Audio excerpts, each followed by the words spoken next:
We work with the Deputy Vice Chancellor, Academic and Research. We work with the Director, Research Management Office and the Research Management Office in general. And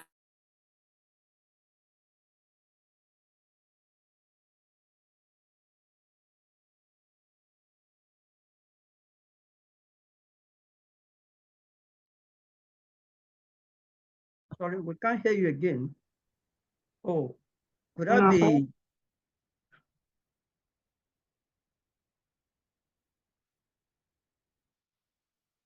Dr. Ope-Davies, I think we can't hear you again. Dr. Ope-Davies, can you hear us? Yeah, I guess lecturer, thank you for also being there. Sorry for waking you up early in Canada to join us. Sorry. So thank you for the sacrifice. We appreciate that. We can't hear Dr. Ope-Davies again. I think there's a problem with our network. I'm trying to call her. So let me see if you pick a call.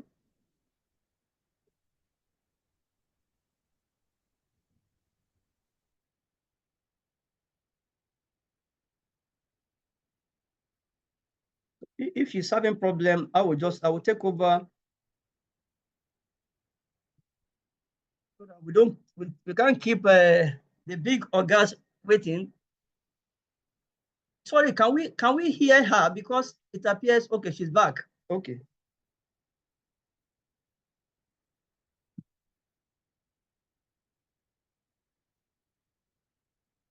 But we still cannot hear you. Dr. Ope-Davies, please, can others hear her? Okay, thank you. Yes, I'm back. So we also have be fast, please be fast. An advisory board. Yes, we also have an advisory board, and we work with several academies and corporate organizations who provide advice and support, financial support for us. So with these corporate organizations and with these scholarly institutions, we have been able to synergize with them over the years, and we've been able to also attract political will and also material support from these various groups.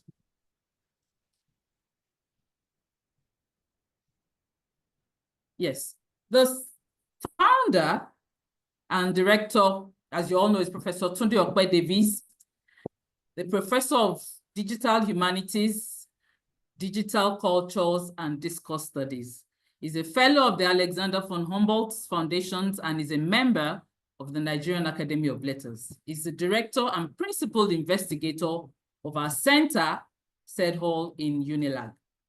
I'm sure that is a very familiar face and we all know him.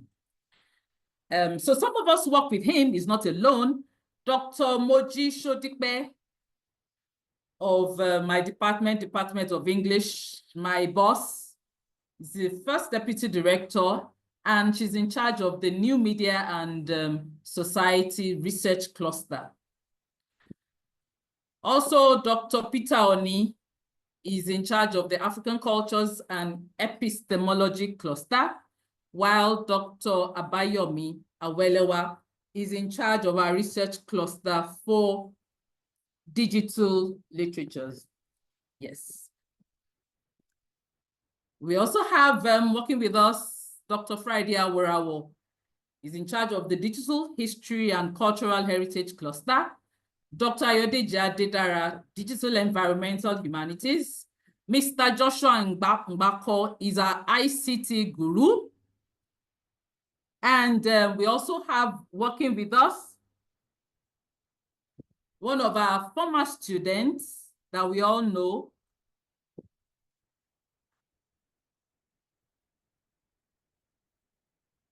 Yes, so he helps us with some of our administrative and secretarial work that we need to do. Yes, Mr. John Henry Chukudi is very proudly one of our PhD students that just started his program with us. So I know he's online as well. So John Henry is completed his postgraduate studies in France, And he's done it in the area of rare books and digital history at the University of Franche-Comté. He's currently at our center. He's a doctoral student, and his research project is titled Literature Tech Lagos, a digital exploration of Lagos City in selected literary texts. We're very, very proud of him, and is, let me say, the firstborn of our Center for Digital Humanities in terms of postgraduate studies. I see him smiling there. Hello, Henry. Yes, so in terms of workflow, we focus on key components in our center. We're interested in digital humanities, digital scholarship, digital cultures, as we also try to create an excellent digital research environment for all those that wish to collaborate with us in terms of mentoring, data and project management, creating digital repositories, and in terms of also creating a digital media laboratory. Those are some of the research that we do at the center.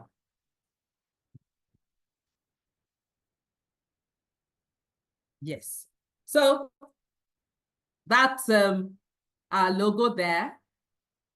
Incontrovertibly, ubiquitously available in Nigeria, in Africa.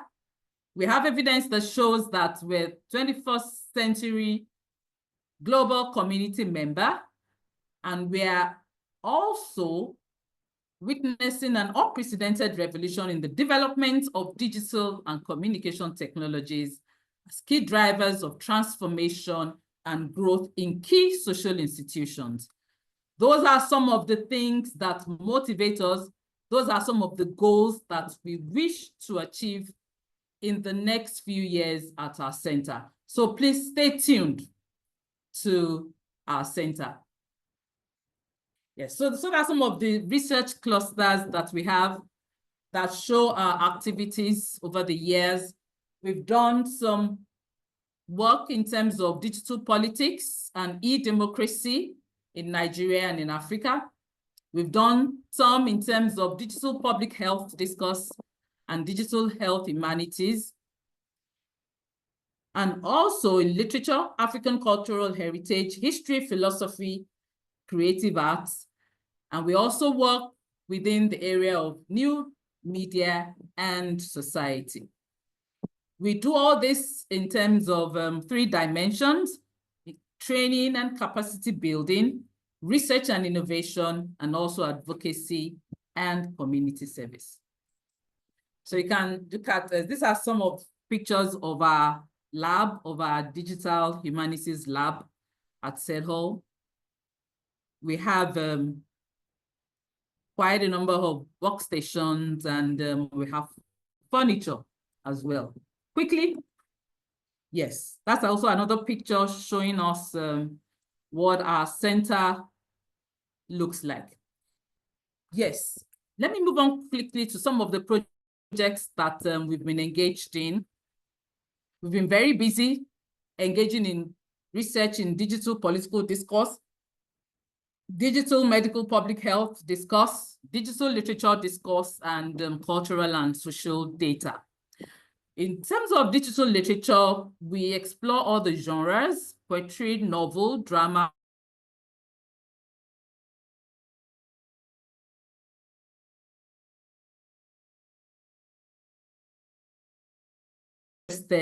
fields within digital humanities. Yes, we also have some products. These are some of our products. We have a TED Fund funded project in 2003, and these are some of the outcomes of that TED Fund project. It was in the area of humanities and social sciences, and the title was A Big Data Approach to the Study of New Media Usage in Nigeria's Democracy. You can see the outcome of our research there. Yes. Presently, we're engaged in a project titled the Sample Technology Driven Project at CEDHUL. So we're looking at a digital corpus study and digital exploration of Lagos cityscape in literary works. So the aim is to explore the difference between tradition and modernity of text written from the 1950s till the present. So this project is domiciled at our center, and we're doing this in collaboration with the University of Lagos and the Department of Rare Books and Digital Humanities at the Université Bourgogne-Franche-Comté. That's one of our collaborators. So in this study, we'll be looking at exploring the intersection between tradition and modernity of Lagos City, Nigeria in literary texts at this specific time period that we're looking at. So that project is ongoing at the moment. So those are some of the texts that are being explored from the older ones, No Longer at Ease by Achebe, Nearly All Men in Lagos Are Mad by Damilare Kuku, and Tutors Are Scarce in Lagos, written by our own Lola Conde in the Department of English. So those are some of the literary texts that we're exploring in that research. So our focus is to use some of these digital tools that are listed here that you can see to curate online collections, to do text mining in terms of cultural data. And we also seek to create a digital repository where these digital materials can now be warehoused, preserved, and made accessible for research, learning, and policy decisions. We seek to create and construct online museums to present this data in a more visually appealing and engaging way to a global audience.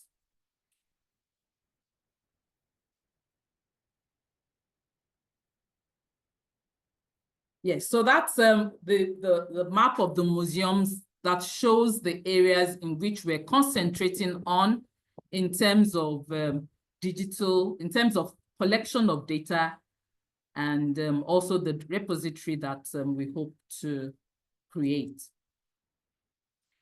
Yes.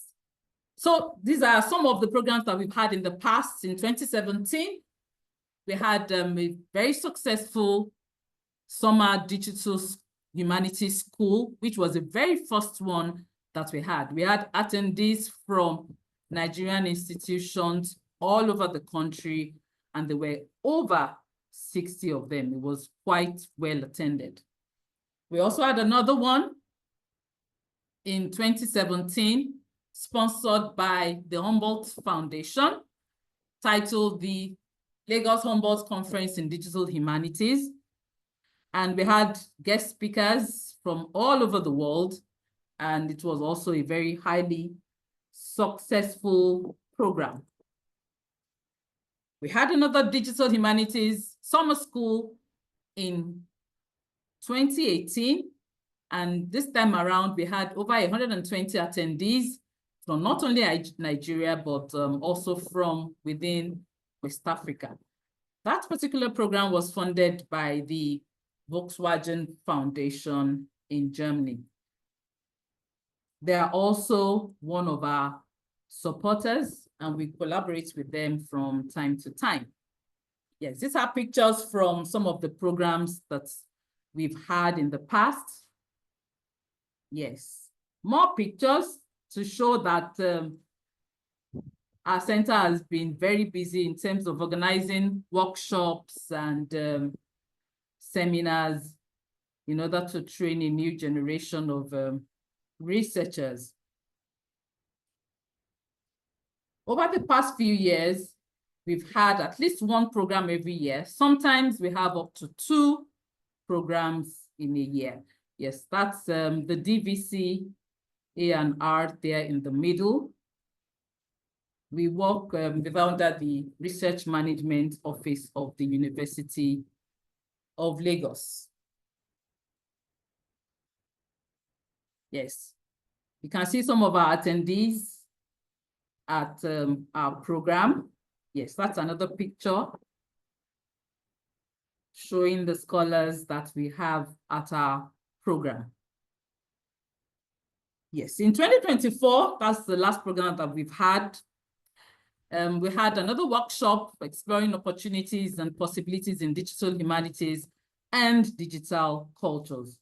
Also quite well attended. Yes, we have an announcement, breaking news. This year, in a few months, our center is proud to announce that we'll be commencing our postgraduate programs in digital humanities.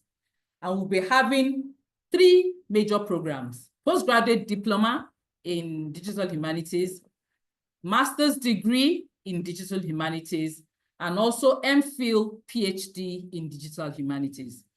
All the 3 programs, from the diploma to the PhD, will offer both full-time and part-time options. So we expect that both those who are working, who have a career already, and those who are aspiring will be able to join us, because we hope to cater for both applicants who are willing to do full-time studies and those who can only do part-time studies because of their engagements with work. So we've already have approval for this, and we'll let you know as soon as we're ready to start. In fact, we've already started the PhD program. As you know that Henry John is our very first PG student at the center. So please, as we pass information to you, you can go ahead to register for the PhD, and also we'll let you know when the other programs are ready to commence fully. That's one very important news that I'd like to share with you. The next one is the program that we have coming up in March from the 17th to the 22nd. It's going to be a 1-week intensive and hands-on training for digital humanities, particularly on digital entrepreneurship and digital cultures.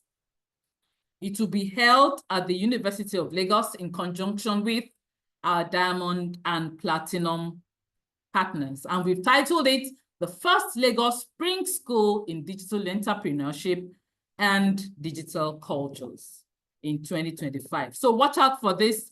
It's going to happen from the 17th to the 22nd of March. So we welcome all those who are interested in digital humanities, all those who are digital entrepreneurs. You'll be exposed to tools and strategies, digital analytics for your business enterprise and your creative enterprises, as well as research and innovation for those that are scholars. Nobody is going to be left behind.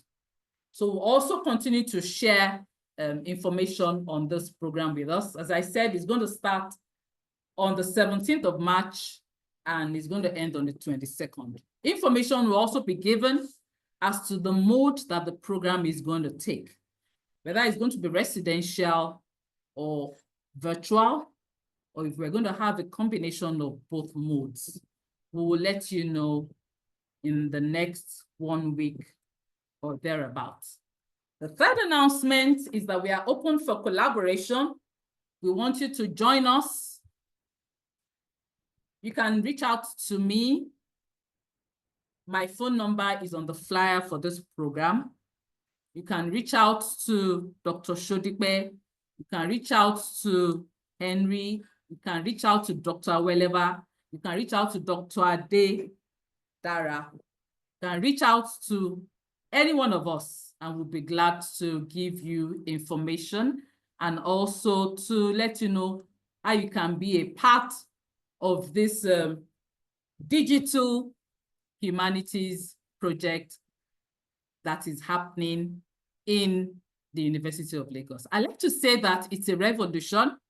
And as I was sharing with a colleague yesterday, that it's a way to spice up your research. So if you are looking for new avenues, new tools to inspire your scholarship, this is the way to go. Thank you very much for your attention. Thank you for listening. I'm going to hand over to Dr. Awelewa.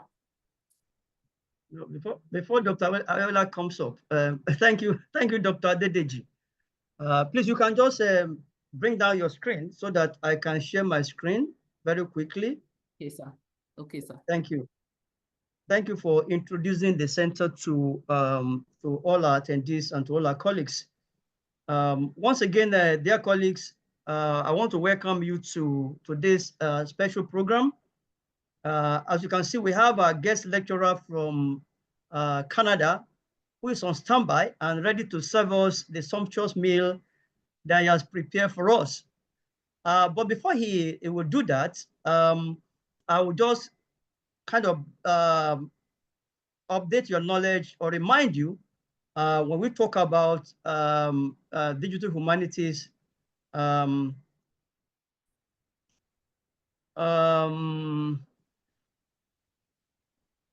then want to just discuss something briefly. Yeah, Dr. Okay, so now let me just have about 15 minutes or thereabouts to just share this with you, and then I will hand over to Dr. Awelewa to introduce our guest speaker. So now, for those of us that are already familiar with what we've been doing, thank you, Dr. Adedeji, for reminding us of some of the things we've been doing. We're really grateful to all our colleagues, our supporters, the former Dean of Arts, she has always been there, and all our colleagues here, the Dean of Arts, Professor Iluoepeju, VC, DVC, and all our colleagues that have been supporting us. We really appreciate that. And then we're humbled by, the modest achievements we've been able to make over the last few years. So very briefly, I would just want to look at some of the opportunities that digital humanities actually, those opportunities that are opening up for us. Okay, so these are just the things I just want to talk about in the next 10, 15 minutes. So I will just rush over that. So again, I want to just assure us that we are still relevant.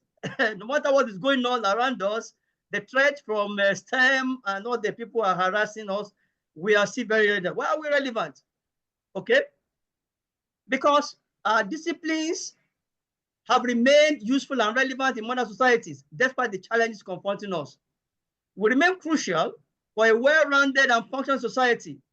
From time immemorial, humanities are in the forefront of providing insights into the human condition, reflecting on our history, epistemologies, culture, indigenous knowledge system, and values.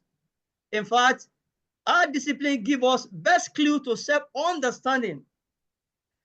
In 2003, the late Steve Jobs, the co-founder of Apple, actually said while he was launching the, I think that's iPad 2 or thereabout, or Apple or iPhone 2, he said then that they actually have humanities scholars working with them, because we are the one that will provide information on how the people will actually understand and use the technology. So we are very relevant. Okay, but beyond that, we also need to make ourselves more relevant by taking advantage of new technologies that are now available to us. So we have become endangered disciplines.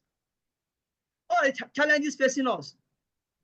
Okay, we have declining enrollment, funding cut that spread. They want to cut the funding for humanities discipline in some universities abroad or colleges abroad.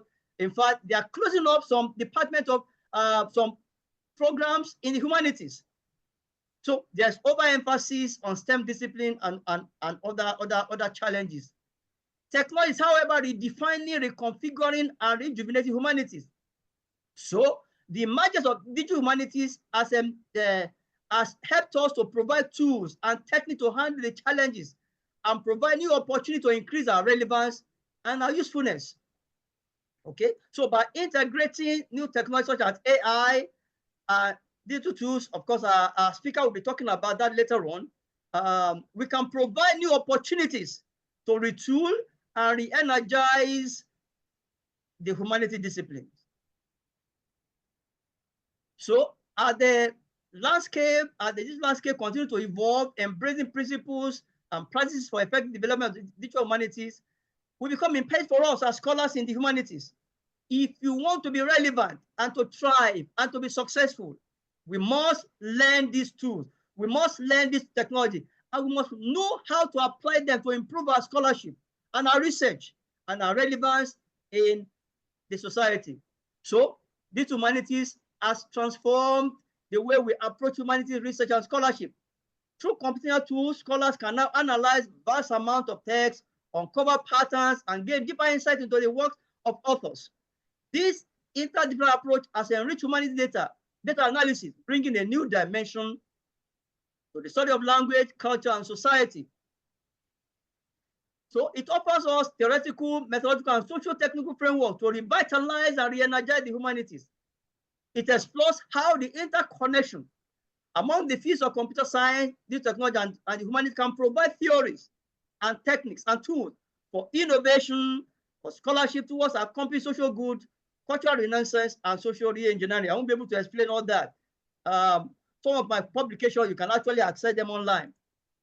Digital humanities explore the intersection of digital technology and humanities discipline. It's not just about using computers or digital tools, but about asking new questions and exploring new methodologies. It explores the intersection of these two. It's about interrogating new research questions, employing innovative methodologies, and critically engaging with the digital world to deepen our understanding of human culture, of history, and expression. Okay, it encourages collaborative, transdisciplinary, and computationally engaged research, teaching, and publication in the humanities. It is anchored on the conviction that computer tools and new technology have the potential to transform the content, the scope, methodology, and audience of humanistic inquiry.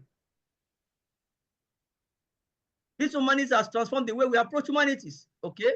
And then we can actually do a lot through that. Now, as I conclude this session, what are the promises or the promise of these humanities? You know, these scholars challenge us to use the power of technology to transform the role of traditional humanity society. I quote, they say, these humanities might enhance the external impact of humanity research. More specifically, the commitment to public engagement. You know, people ask us, they cannot see the impact of what we are doing. Sometimes they ask us, what actually are the benefits of our research to society? Now, technology can actually help us to do that, to be able to answer them by means of strategic opportunities offered by digital techniques. To pursue this objective, intermediation seems necessary in order to switch on the humanity within society. To switch on the society or within society. The value of this approach lies in its usability, in the additional tools and help it supply. Digital humanities are analyzed in the context of the humanities and beyond the academic realm in their targeting of diverse recipients external to the scientific community. This scholar says, you know, it says, digital humanities is a comparatively new area of study that combines the traditional strength of humanity. So we still use our own strength with the strength of modern information and language technology. This opens up an interactive interface for the new generation of scholars to enable them to extend their studies and research of humanities under a digital platform and give them the power to apply traditional skills for the humanities, to understand digital culture while learning how this technology can enable us to explore the key question in the humanities. It is an alternative way of this scholarship in humanities that involves collaborative, transdisciplinary, and technologically engaged analysis, research, development, teaching, resource generation, and making them available for the new generation of users. Let me at this point let me pause and thank Big Daddy, senior professor, Professor Isha Koloede, the registrar of JAM, who has been in the forefront of ensuring that digital humanities become part of what we can teach now in our university. Is the chair of the CC Mass of NUC, and we're all part of people that actually contributed to what we'll be seeing now in our university all over the country. Thank you so much, sir, for your leadership. Thank you very much. All right, sir. The field of research in digital humanities is undergoing a rapid transformation in recent years. A deep reflection of the current needs of the agents involved that takes into account key issues such as the inclusion of citizens in the creation and consumption of the cultural resources offered, the volume and complexity of data set available infrastructure, etc. is necessary. Present technologies make it possible to achieve projects that were impossible until recently. But the field is currently facing the challenge of proposing frameworks and systems. So, ladies and gentlemen, colleagues, we still have a lot of work to do. Without understanding, without training in humanity, we can actually begin to provide frameworks, develop theories that can help us to merge these interdisciplinary areas and then produce something that can actually help our society. Now, why DH matters in Nigeria? Please, hello, please, let's mute ourselves. If you are not, please talk. Can you mute yourself, please? Thank you. Nigeria possesses, excuse me, an incredibly rich and diverse cultural and historical heritage, from ancient kingdoms and oral traditions to vibrant contemporary arts and literature. There's a wealth of material waiting to be explored. Oh, the tools are available. DH offers powerful tools to preserve, to analyze, to share this heritage with the world. Imagine being able to access digital versions of real manuscripts, to explore interactive marks of historical trade routes, to analyze the linguistic pattern of Nigerian languages using computer methods. These are things that are available for us now. DH empowers to connect with our past in new ways and to tell our stories more effectively. Now, let me just conclude with just looking at natural language processing and digital humanities. Since DH intersects computer methods and humanities, it offers tools, techniques, and technology that can help us to interrogate complex research questions and unveil new meanings and innovative findings. That should be innovative findings from all the disciplines in humanities, whether history, whatever your background. DH scholars can now use tools and techniques to analyze and interpret cultural and historical materials. Natural language processing is one of the most prominent areas of research in digital humanities. It's also a branch of artificial intelligence that focuses on enabling computers to understand, to interpret, to generate human language. NLP techniques are used to analyze large amounts of text data, extract meaningful information, and even translate between languages. NLP plays a crucial role in DH by providing tools and methods for analyzing and interpreting textual data. DH scholars can use NLP technique to achieve the following. Number one, identify patterns and trends in large corpora of text. Number two, extract information from unstructured text. Number three, analyze the evolution of language over time. And number four, translate text between languages. How can NLP help us? If you are in translation studies, how can it help you? Nigeria is a multilingual country with over 500 languages. This linguistic diversity presents both challenges and opportunities for translation research. NLP can play a significant role in advancing translation research projects in Nigeria. Number one, by developing resources for low resource languages. Number two, by improving the quality of machine translation.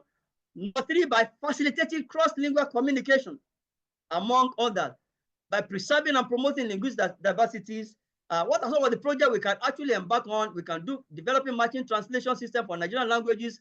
We can create language resources for Nigerian languages. We can investigate the social linguistics of translation in Nigeria. These are opportunities, vast opportunities that are available for us as scholars in the humanities. Now, let me conclude. The unprecedented rise in the production and proliferation of new technologies may help to stem the decline of the humanities discipline with the emergence of digital humanities. As we use DH methods in our research, scholarship, and pedagogy, we can now deploy new tools and new methods to amplify critical inquiry that will help us to engage with complex societal issues in a more objective and empirical manner. The future is bright. We can reshape the future of humanities by getting involved, by understanding the power of these new tools to transform and to retool what we do in the humanities. The future of humanities in Africa. Now, I proposed in my keynote in South Africa in September, I proposed what I call developing Afro-centered or Afro-global digital humanity practice. The details are there in the paper I presented. So these are some of the opportunities we have. Ladies and gentlemen, I think by adopting these tools, we can do a lot of things. We can create a new future for our colleagues who are coming up. We can generate academic and research value chains that will deliver impactful good. Okay? As technology continues to proliferate and pervade our entire society, this humanity as a discipline and research orientation will going to become increasingly important. You can't run away from it. Becoming increasingly important, relevant, and crucial to the future of humanity discipline and in building knowledge-based society. I thank you very much for your attention, and I believe that for this webinar, I'm sure you are in for a great treat, as I believe that our guest lecturer is ready to serve us. So thank you very much for your attention. While we now hand over to the main lecturer for today. Thank you, and then maybe we'll see after the presentation. All right, so Dr. Wele, over to you now. Thank you. Yeah, thank you, Prof. Once again, I want to say good evening to everyone, and we want to especially thank all our distinguished professors, esteemed scholars, and all interested stakeholders who have been listening since we started. So I have the privilege and the pleasure to introduce the speaker for today's webinar. The webinar is packed, and of course, very shortly we'll be listening to the topic Unpacking Digital Humanities for Trainers, exploring the principles, practice, and pedagogy of digital humanities. So very quickly, I would like to introduce the lecturer for today. Frank Onuh is a doctoral researcher at the University of Lethbridge, whose research is at the intersection of digital humanities, information disorder, artificial intelligence, and inclusive technology systems. His doctoral research focuses on decolonizing information verification, fact-checking practices in Africa. He is among the current recipients of EDIA pilot program funded by the Digital Research Alliance of Canada and a Black representative on the Community Advisory Council for the Development of VR to improve ethical decision-making in police recruitment across the country. So Mr. Onuh's presentations over the past year covers a wide range of areas, including explainable AI systems, prompt engineering, inclusive and decolonial AI design and implementation, AI's role in education, and general utilitarian applications of artificial intelligence. It's also a steady contributor to the globally renowned All Tech is Human community, which fosters dialogue and innovation to ensure the responsible development of de-biased emerging technologies and AI systems. Besides research, Frank serves on the leadership of CEDHUL Canada Foundation and BIPOC Foundation and on the board of Interfaith Food Bank. So ladies and gentlemen, I have the pleasure to invite our guest lecturer for today, Frank Onuh, to take the stand. Thank you, Mr. Frank Onuh. Thank you so much, Prof. I don't know if you could hear me very well. Well. Okay. Okay. Let me share my screen very, very quickly. And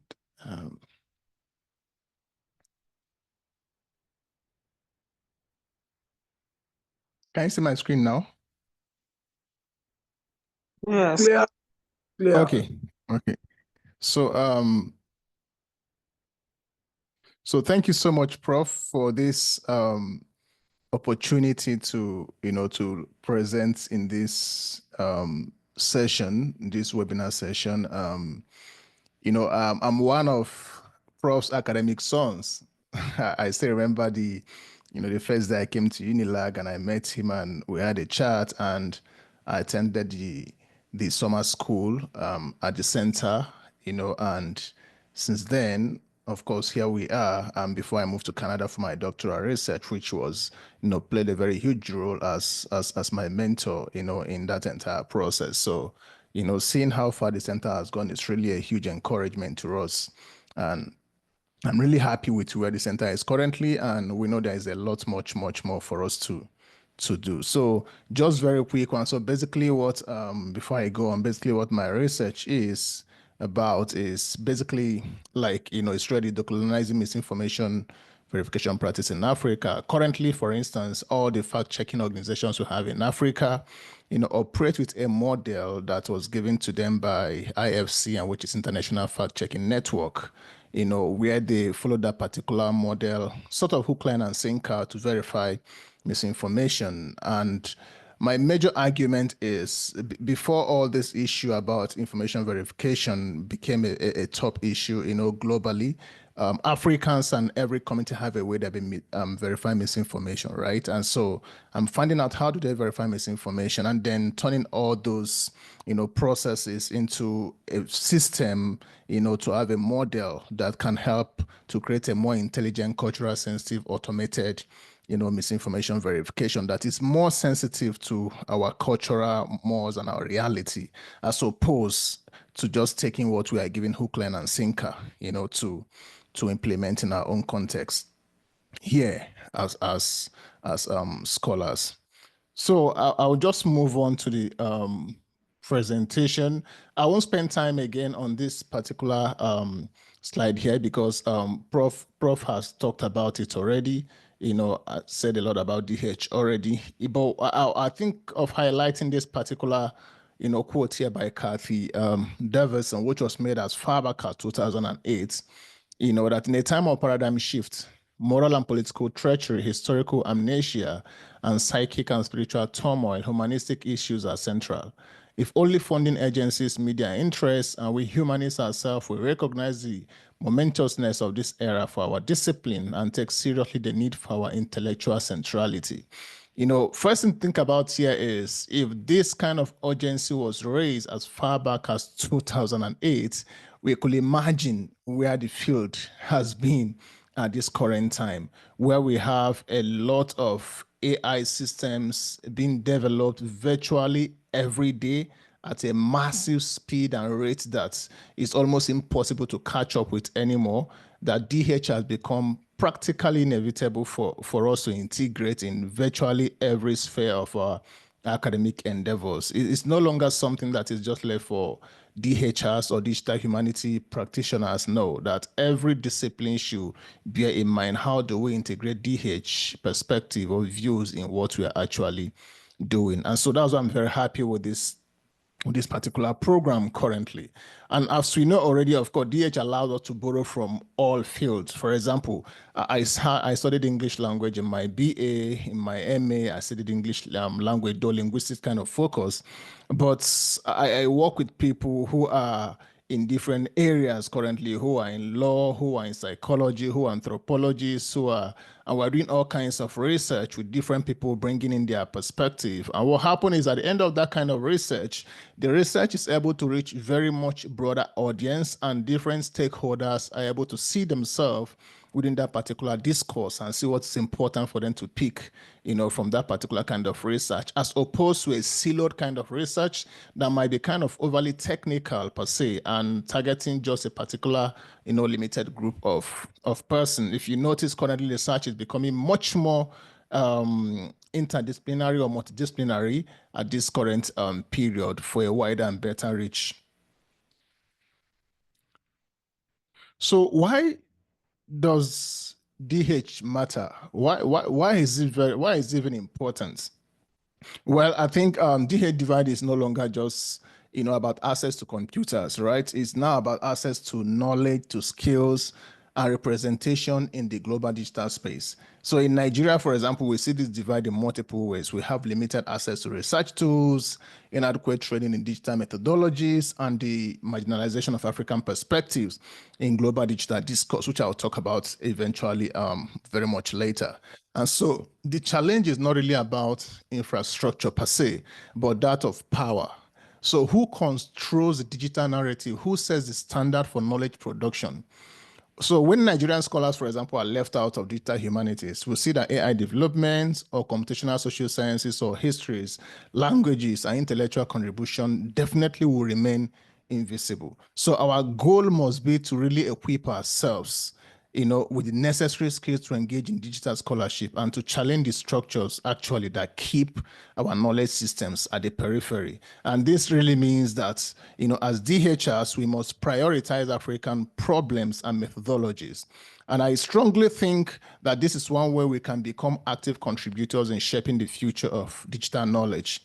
And transferring this way of thinking to our students is also very, very important because, of course, in most cases, students are reflections, of a system where they came out from. So if we have this kind of thinking, then the future DHs we are creating or we are about to develop and build, we have this level of consciousness as well in the entire practice. Now, it's true, right, that culture that is not digitized is at a risk of maybe, going into extinction and things like that. And these kind of questions will actually allow us to be more critical DH practitioners. There is a very huge emphasis on digitization, on putting things online and things like that. But of course, it's very important to understand, in as much as it's important to put things online and digitize things, it does not, however, mean that we are not conscious of, our cultural mores and some things that might require non-digitization. There are some of our realities, for example, that's by our cultural heritage and by our cultural responsibility, we'll say, no, this is not going online, that this is sacred or this is sacrosanct, it should just remain where it is. However, preservation has become very, very, very relevant. Now, if we go online, for instance, I was discussing with a friend a few days ago, and I said, we are actually in a very more dangerous era and period where, for example, the AI models now doesn't need to travel to Africa to colonize our people. We just have to stay in the US and our people are using the system from Africa. And because the system by default is built with a particular ideology, with a particular language framing, with a particular thinking by the designers, so everything within the system is passing a particular culture of a particular person that is not African culture.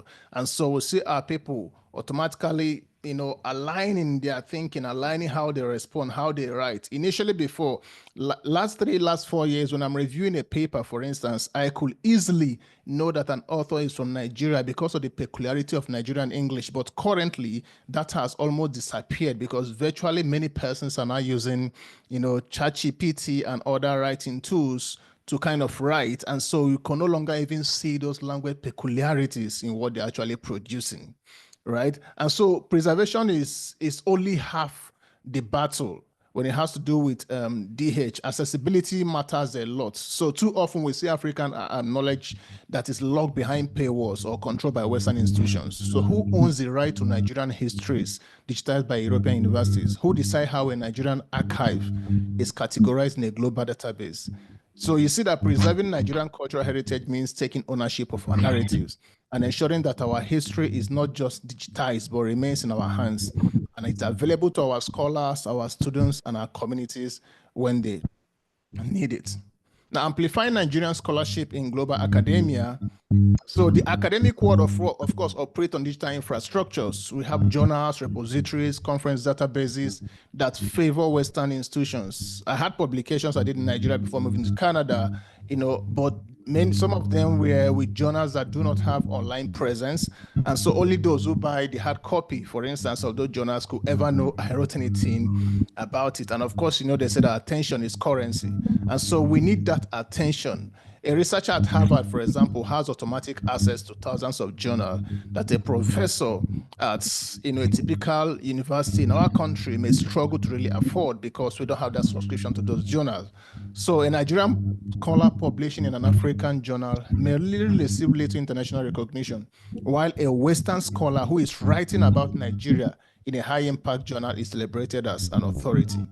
So this is why DH really matters. And so if we want Nigerian scholarship to be globally recognized, we must actively insert ourselves into these spaces. We must publish in these spaces. We must increase our voices in these spaces. And that means using open access platform. And it's important for us to make a personal commitment to cite as many African scholars as possible. I understand there are occasions where we may not have, those scholars, but at least let's make the commitment that that's the first thing we do, to intentionally look for African scholars in our areas of writing and then cite them. Now, this is even more dangerous now because now we have AI systems that actually recommend literature reviews for people, for instance. I have quite a lot of them I work with because part of kind of what I'm researching about as well, and by default, you are writing about, for example, a particular issue in Nigeria, and you will notice that 90% of the references that are being recommended is not about Nigerian authors or African authors or Black authors.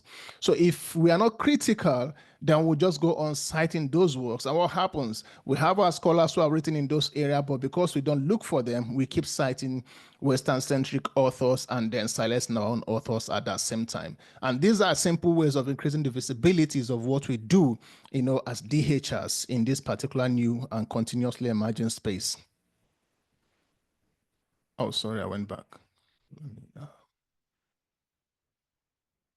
Then finally on this, creating opportunities for international collaboration. So, of course, DH allows for huge collaboration with scholars across discipline, but we must be conscious to really define what collaboration means in our own terms. So we should not only be co-authors, but principal investigators. Kudos to our, our Center Director, Prof. Tunde, and make sure that we shape research questions and methodology. So our universities must establish strong ties, with global research institutions on equal footing, not just serving as data sources, but as equal intellectual partners. And then it's important for us to understand that digital skills are no longer optional in the humanities. They have become foundational, all right? A historian who can analyze digital archives, for example, a linguist who understands machine translation, a media scholar who can interpret social media data, big data. These are scholars who are shaping the future of academia these days. All right. But however, these scholars who are doing these great things, they started from humanities, and all they did was to transfer what they know traditionally, into adapting it, in a trending and more modern way of how things are currently going, in order for them to match up and produce more insightful responses. So beyond academia, skills in DH, have broad real-world applications. Students trained in text analysis, GIS mapping, or data visualization are better prepared for jobs in journalism, policy research, digital marketing, and even artificial intelligence. And so if we fail to integrate digital skills into humanistic education, we're actually preparing students for a past that no longer exists. So here, I just have I'll talk on this very, very quickly.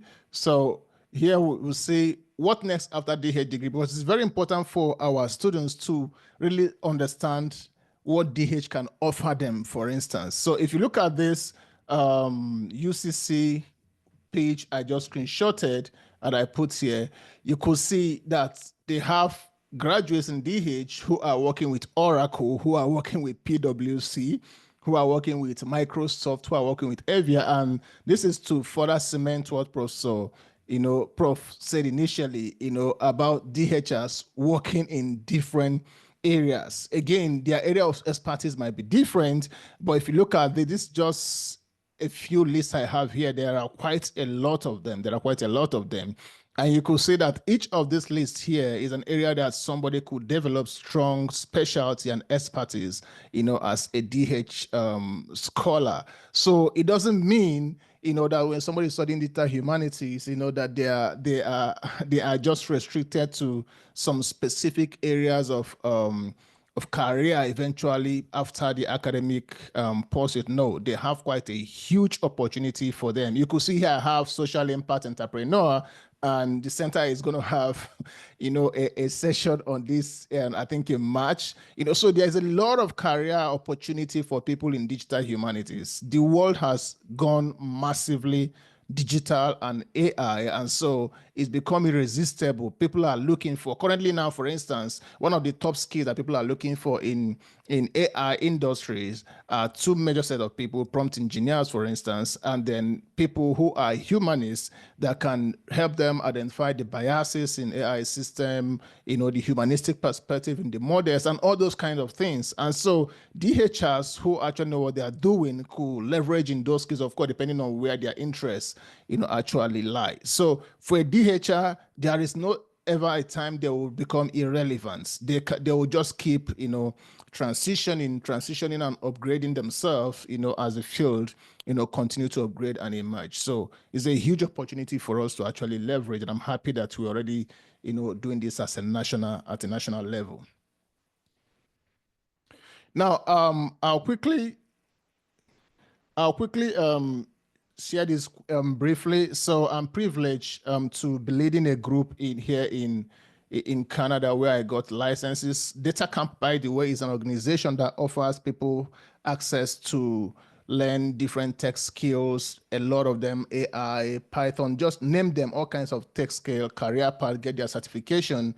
So I was privileged to have gotten 1,000 licenses from this organization in the US, and I still have like 400 licenses I could give out, which I intentionally kept for some of our people from Nigeria. So, if we know students and even faculty members, and even our colleagues who are here currently who, say they're humanities, but, they want to start looking at these things. And one thing about DataCamp is, for example, I said I have my BA and MA in English, but, I kind of, because of my passion, I have to move into, coding and things like that. And DataCamp was very huge in that process because of how the system is designed. It was very user-friendly. It was very easy. It's kind of gamified in a way that it makes it quite easy that somebody who is, no matter how scared you are about technology, you easily, get into the system and walk yourself through it. And then you can get certified there as well without any pay. However, I only have 6 months, to give to whoever that is going to be able to access it. So if you have anyone who is interested in, building on this, and trying to find out how do I actually increase my skill in all these areas, then they can just send me an email and indicate, CEDHUL, and then add, make sure they indicate CEDHUL and today's workshop, and then I'll just give them the full license to learn in that platform for 6 months, and then get their certifications and other things in that particular process. So that's by the way. And so now, common fears and misconceptions. I thought it's important for me to highlight this because we need to know that many students who are likely to be coming into, DH programs, because of the awareness issue we have in this area currently in our context, might have this particular fear that I'm not good with computers. As I said initially, I did MA, BA, so passion is very important. First thing to understand is that you don't have to be a programmer to engage with digital humanities. All right, DH is not about writing complex code. It's about using digital tools to enhance traditional humanistic research. So I want you to think of it like learning to use a new research method. So just as historians learn archival research, and literary scholars analyze text, so DH just also introduced new ways of working with data.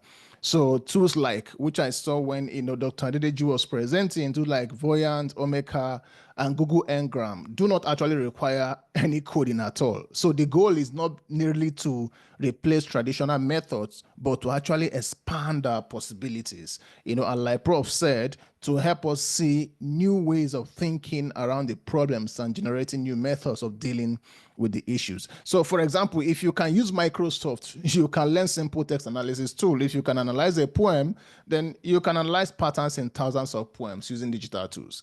All right. So it's basically just transferring what you already know, what you're already doing, and just adapting it, into this new context and into this new terrain.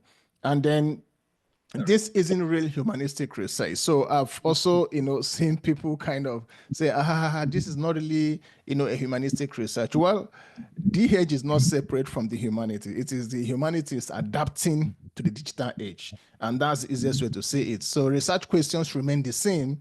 We still analyze history, we still analyze literature, we still analyze philosophy, but now we have new tools to handle larger data sets, visualization patterns, and explore text in innovative ways. So if the humanities are about understanding human expression and culture, then DH simply extends our ability to engage with that expression in a digital form. And again, I'll give another example. So we have historians still analyze letters and documents, right? But now they can use DH to trace, for example, the migration of ideas across thousands of texts over centuries.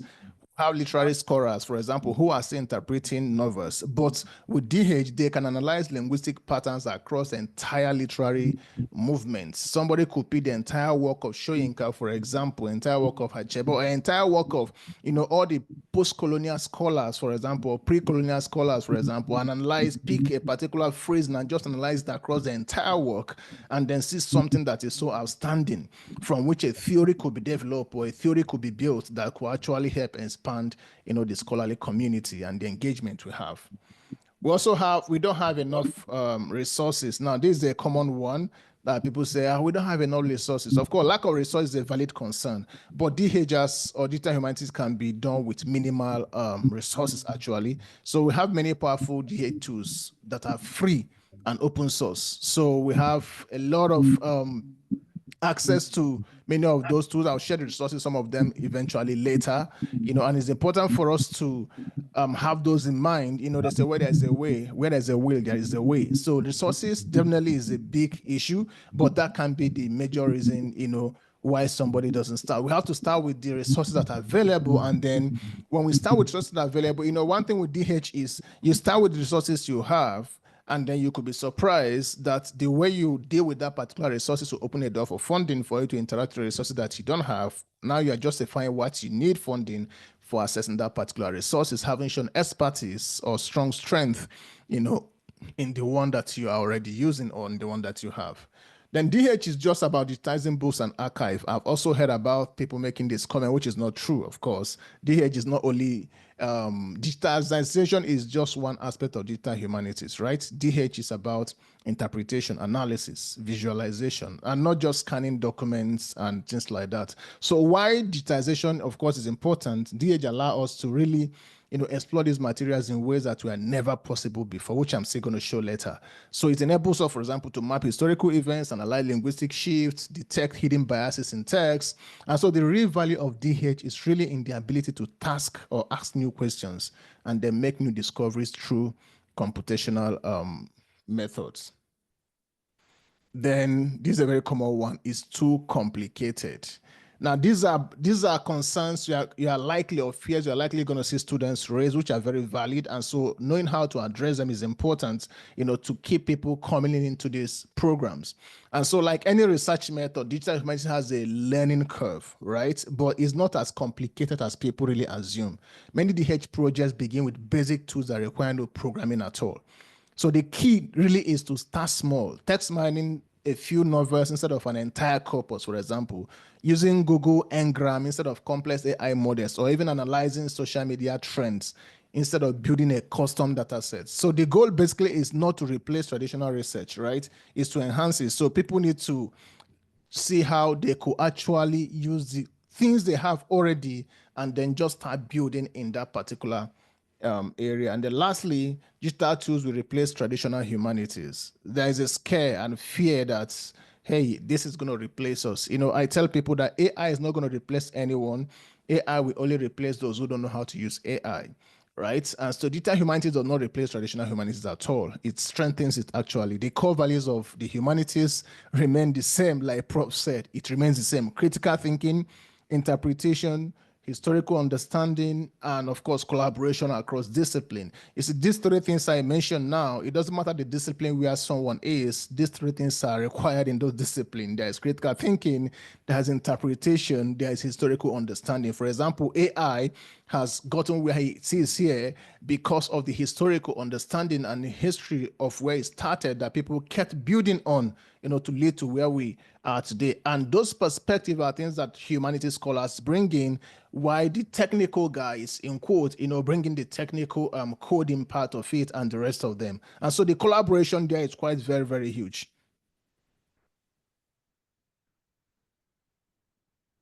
And so how do we address this students' concern?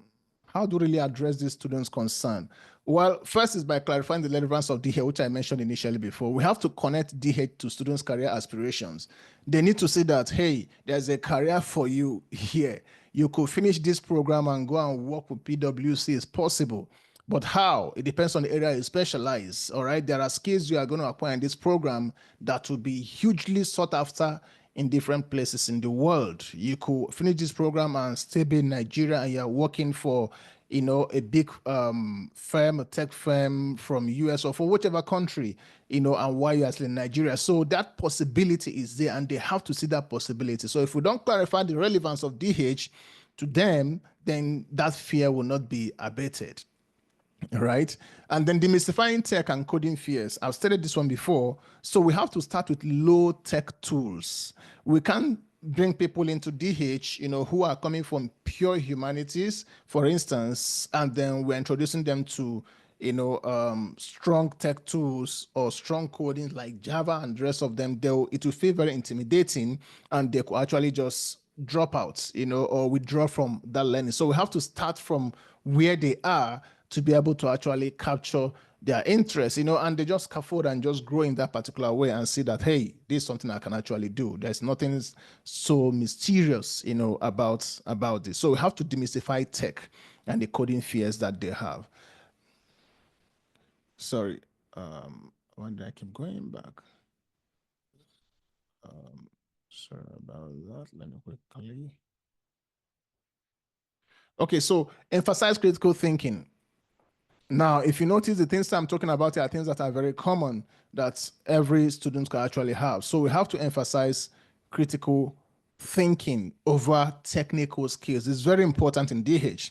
Now, somebody could have the coding ability, the coding skill, but he's not bringing the humanistic interpretative view on that particular work. And that could be what makes the difference. So it's important for us to emphasize, hey, you have critical thinking already. This is more important than the technical skill you want to acquire. The reason is that if you don't have the critical thinking, then it's a big problem. But if you have the critical thinking, we could get somebody in computer science or somebody in another area, depending on the area you're working in, to work on that technical part of it while you work on this critical interpretation and other part of it. And this is where collaboration comes in. So students we have to emphasize critical thinking over technical skills. It's very important if you want to keep people, in our programs.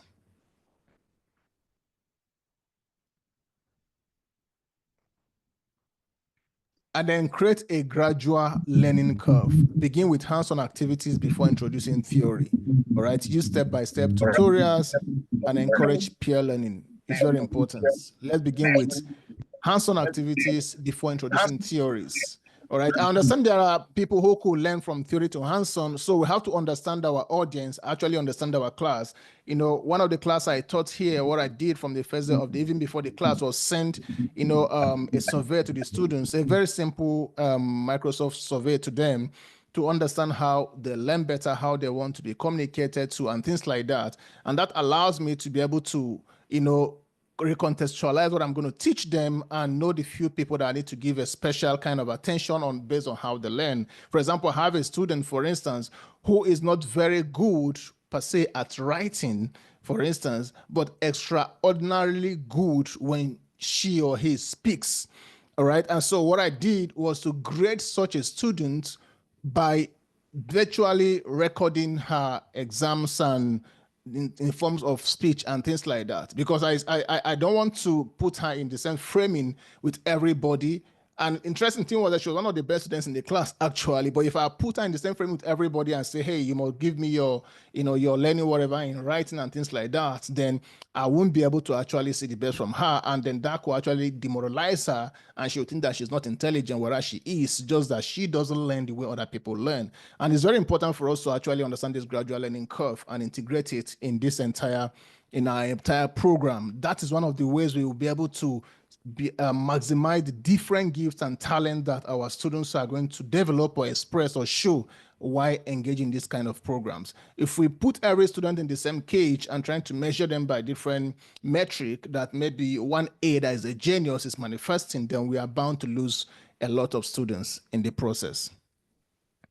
Then, of course, we have to use local examples and case studies. Very, very important for us to use local examples and case studies. So when they are working on a project, hey, try your project to think of an issue in our country. So what project are you going to work on that could actually deal with this particular issue? So remember what I said initially, we have to bring our work outside, and we cannot bring our work outside by focusing, at what is happening outside. Of course, there's a place for comparison, right? But if our students have the idea that, hey, say, you have to prioritize, Afrocentric discourse, Afrocentric scholarship, and promote what we do and the knowledge we are expressing in our context, then that will grow our field massively and increase the conversation we'll be having in this space in the nearest future.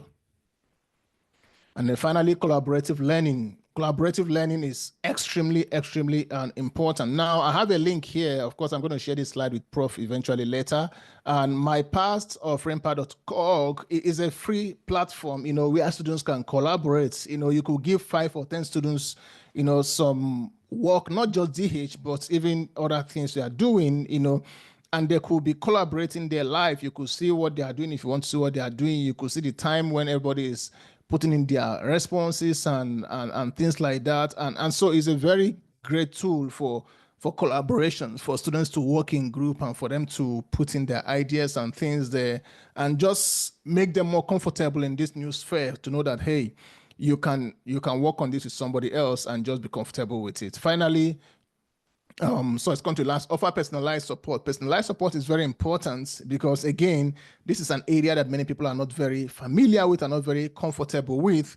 So offering them personalized support will go a long way in keeping them in the program and ensuring that they're actually very, very successful in the program as well. And then finally, make assessment creative and flexible. I've talked about this one already. Encourage a culture of learning by doing.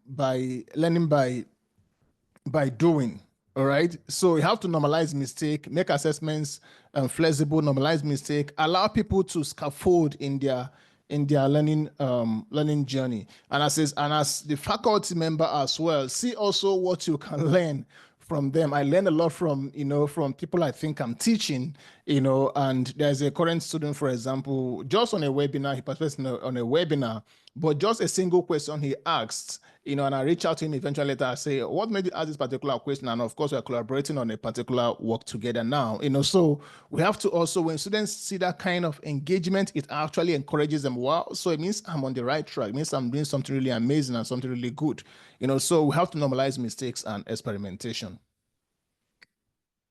Now, I'll talk quickly and briefly about NLP, which, is really important for a lot of DH work. Of course, NLP, natural language processing, right? Which is a subfield of AI that enables computers to understand, interpret, and generate human language. And if you look at the picture I have here, you could see different applications of natural language processing, right? Email filtering. When you get an email, why is it that some emails automatically go to spam? Of course, you can set that up. Filtering is one of the application of NLP. Sentiment analysis, chatbots, ChatGPT, all the chatbots we have can never operate without natural language processing. Social media monitoring, for example, recommendation systems, and many of them, smart assistants, Those of us who are using iPhone, you talk to Siri. Those of us who are using Samsung, you talk to Bixby, so all those smart assistants are only possible, with natural language processing. And of course, NLP basically combines linguistics, computer science, machine learning process, and to multimodal content. Initially, it was just basically text and audio, but now NLP has grown so massively that it now includes multimodal content. For example, ChatGPT, for example, of course, started with just text, and then it grew to have an image, and now they have Sora, which is one of their websites, their product that generates AI videos, with just a simple text prompt. It helps you to generate AI video, but of course, that's only for those who have the premium version of ChatGPT. But again, just to backtrack to what I was talking about initially, about a little bit about bias, which I'm going to talk eventually later. When Sora was published, for instance, when ChatGPT announced the publication of Sora, and it was uploaded by, of course, everybody in the world. And I went to their homepage, and then I noticed something very outstanding. I saw that every picture, every video they have to show how powerful the video generation model of that tool is. People were uploading the videos, but I found something. I saw that every representation of the white and other culture was kind of very amazing, showing a very powerful, nice video.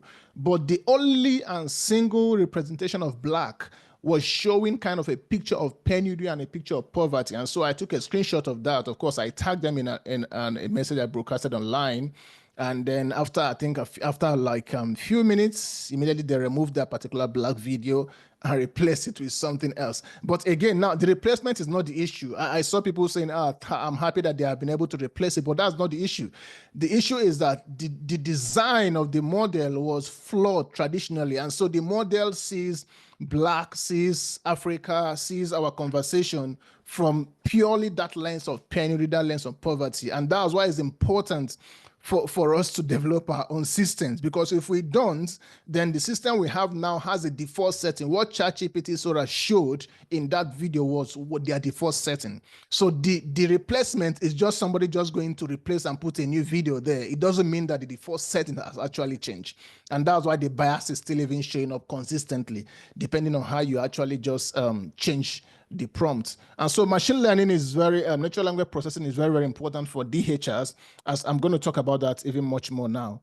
And so why is it important? Of course, it's used in search engine, chatbot, translation services, speech recognition, and sentiment analysis, right? And each of these things I mentioned now, if you are using Google now, you'll notice that when you search something on Google now, that Google AI, which is their Gemini, automatically just gives you some AI response first before you now start searching, right? So everybody is now integrating it. Even before we now started using the AI feature we are seeing in Google now, which you see when you search now, Google has been using natural language processing to actually do their searches. That's why if you are searching for something about a man who bought a big house, it doesn't give you something about a goat that bought a big house, all right? So the system understands this is what you are looking for, which is part of what NLP does. And then, of course, NLP is very important in fact-checking, misinformation detection, and then African language preservation.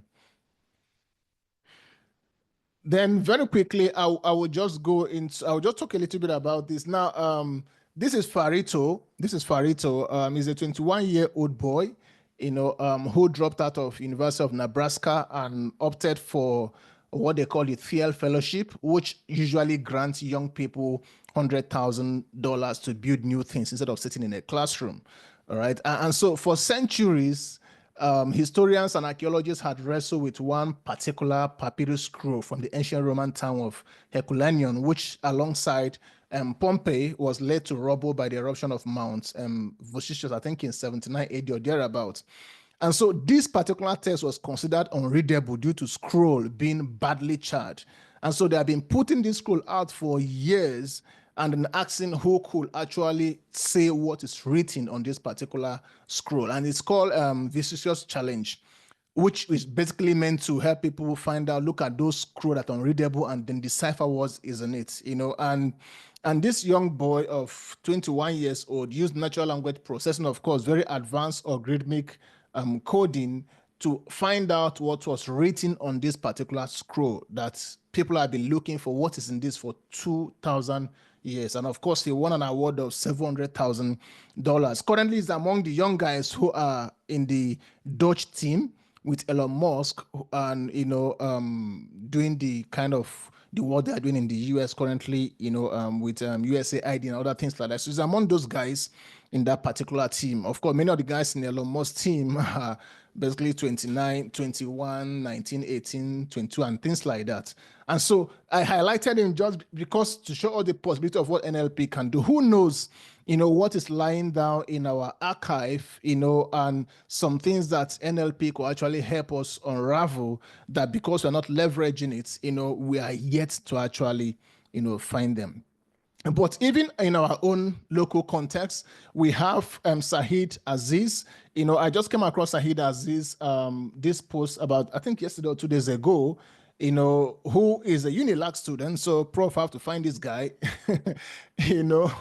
and he's kind of designing an AI text-to-speech model that is distinctly focused on, Nigerian accent. And this is very important. Now, I know we have some models that could try to speak like Nigerian, but it's entirely different when a model is designed by default, with the Nigerian identity, Nigerian idea, Nigerian context in mind. Is an entirely different thing. And that's why I think the work of Aziz is super, super important and need to be encouraged. Because what happened is, all the Uber drivers we have in Nigeria, for example, right, they are using, maybe they are using their Uber map and the rest and things like that. And the speech, of course, you hear is not a Nigerian voice. Now, that might look very insignificant, but it's a huge thing, that our children are growing up and the voices they're hearing from their devices all around them is our own voice and not the voice of someone else, right? For example, I have to, customize my systems to speak with a Nigerian voice that I trained to just make sure I hear my voice constantly, so that my little boy, when he's hearing those voices, we know that, hey, I know by default he's going to be speaking Canadian English. That's by default. But I need to also understand that this is actually where you also come from. So you need to understand this voice as well. And that's why I think the work of Aziz is very, very, very important and must be strongly encouraged, because it's a work that is going to be impactful in very, very many sectors, and not just education, audiobooks, virtual assistants, educational content, local entertainment, and things like that. So imagine you enter Nigerian airway plane, for example, and those, maybe there's an automated message that is being said, and the voice you hear is purely Nigerian voice, even if it's chosen to speak English, but it speaks English with the Nigerian accent, and not speaking English with another person's accent. And so this is part of what NLP do. It's not possible, for example, to have text-to-speech model without having implementing a full-scale natural language processing in it. And so very briefly, common NLP libraries, one of the most popular NLP library is the NLP toolkit, all right, which basically provides tools for tasks like classification, tokenization, stemming, tagging, parsing, and then semantic reasoning. And then we have text blob. Now, all of this NLP here I'm talking about, by the way, are focused on Python, which is one of the biggest, in fact, permit me to say, is the strongest language, when it has to do natural language processing, artificial intelligence applications. And so we have text block, which basically simplifies common NLP operations, such as sentiment analysis, part of speech tagging, and noun phrase. Now, so if somebody's focus is just to do sentiment analysis or part of speech tagging, then he could just leverage on learning text block and know how to implement that. Now, with AI, this has become very much easy now, right? Now, you could actually just, once you know exactly what you want, for instance, you could just go to maybe ChatGPT or DeepSeek, which I may talk a little bit about later if time permits, or any other, programming, any other chatbot like Cloudy, which is also very good in terms of programming, and just say, hey, this is project I'm working on, and I have this data stored, blah, blah, blah, and I need a code. I need a code for me to implement text block, for instance, to be able to conduct sentiment analysis on blah, blah, blah. Once you're able to provide a detailed description of exactly what you want to do, the system will give you the code that is required for that. Again, now that means that without you knowing how to code, you can actually implement what you are doing, right? But what I've noticed is when you do that consistently, you begin to actually know how those code work, because you begin to understand how those lines of code work, all right? Initially, I was struggling. There are some languages I was struggling with, for example, initially, right? And then when of course AI came in, I created different GPTs that are my teacher. For example, I have a GPT that teaches me Bini, for example. My wife is Benin, so that teaches me Bini specifically. Every day I have a GPT that, you know, is Afrocentric. Once I write something, I put it there, I say, hey, I want you to bring out all the Afrocentric perspective, you know, from this particular writing. And it does that immediately. I have GPT that focuses on identifying biases in what I say, hey, this is my content. Can you identify all the biases or the potential biases in this particular context? So I have those different GPTs that are designed for those different specific kinds of things. And so you could use AI now, right, to actually write this code for you, and then you focus on the most important thing. The most important thing is not the code. You're not going to kind of share the code in your paper, right? What you're going to share in your paper is the insight and not the code. So the AI takes the heavy part of this work of writing the code for you. And then when you run the code and something is wrong in the code, what you do, take a screenshot of that place that is wrong, right? And do troubleshooting, right? And then it finds out what is wrong from what you share and then correct it automatically. Now, when it has to do with, you know, code writing, I prefer Cloud, CLAUDE, or DeepSeek. These two tools are crazily amazing in terms of code writing. From my experience, the rate of their code, you know, not working is massively minimal compared to ChatGPT. ChatGPT, I know it's gotten better, but when it has to do with coding, it's not still doing very well in terms of producing very strong, you know, codes that, especially when the codes are long, it tends to have a lot of debugging, you know, and bug issues within the code lines. And then we have Spacia as well, which is designed for production use. It produces efficient tools for tasks such as tokenization, part of speech tagging, name entity recognition, and the rest. So once you know exactly what you want to do, then the system can tell you this. Important thing is, I could say, hey, now maybe you are looking for name entity recognition or tokenization, part of speech tagging. That's what you want to do. But you don't even know any of these libraries. I asked the AI, hey, this is what I want to do. What library do I need to run to be able to implement it? It tells me that the library is Spacy, for example, or Spacey. And I say, okay, now I don't know how to use Spacey. I'm new in this discipline. Can you write a detailed code for me that will run this Spacey on my blah, blah, blah? If you have not even installed Python or any other, I can tell you, hey, tell me the tools I need to install on my system. Guide me step by step on how to install these tools to help me to implement this from beginning to the end.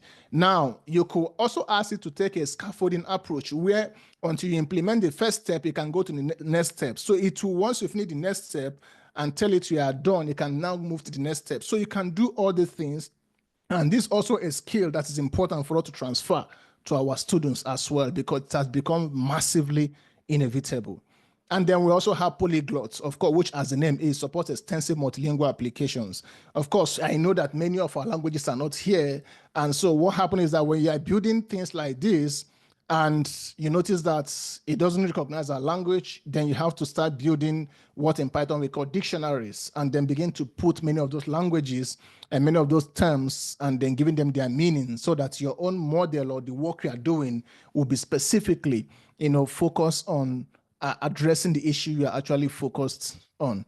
And then lastly, we have Hugging Face Transformer, which basically offers access to many, you know, pre-trained transformer models for tasks like text classification, translation, question and answering. So you see in this picture, there are quite a lot of them. There are text blob, text TESI, Veda, you know, quite a lot of them. So it depends on what you want to do that actually determines the one you implement. Some of them are good at one thing and are not good at the other things. And again, these are things you can actually know again by just asking AI, this is what you are going, this is what you are doing, which is the best, you know, library to use to implement this. And when AI provides a response, ask it again and say, hey, this response, it should go through this response it provided carefully again and suggest the best library to use. Now, what AI does, basically, ChatGPT and many AI systems, by default, they produce the easiest answer at first response. So you have to reinforce your question if you want them to get to, in quote, think, and produce the strongest, better or perfect answer that you actually need. Many of the first answers are usually shallow, especially when it has to do with coding. So make sure you always ask them to verify their response again and then produce the response. All right. So most times you see them changing the response, which in most cases actually the most correct one and not the first one. And so now this is NLP workflow.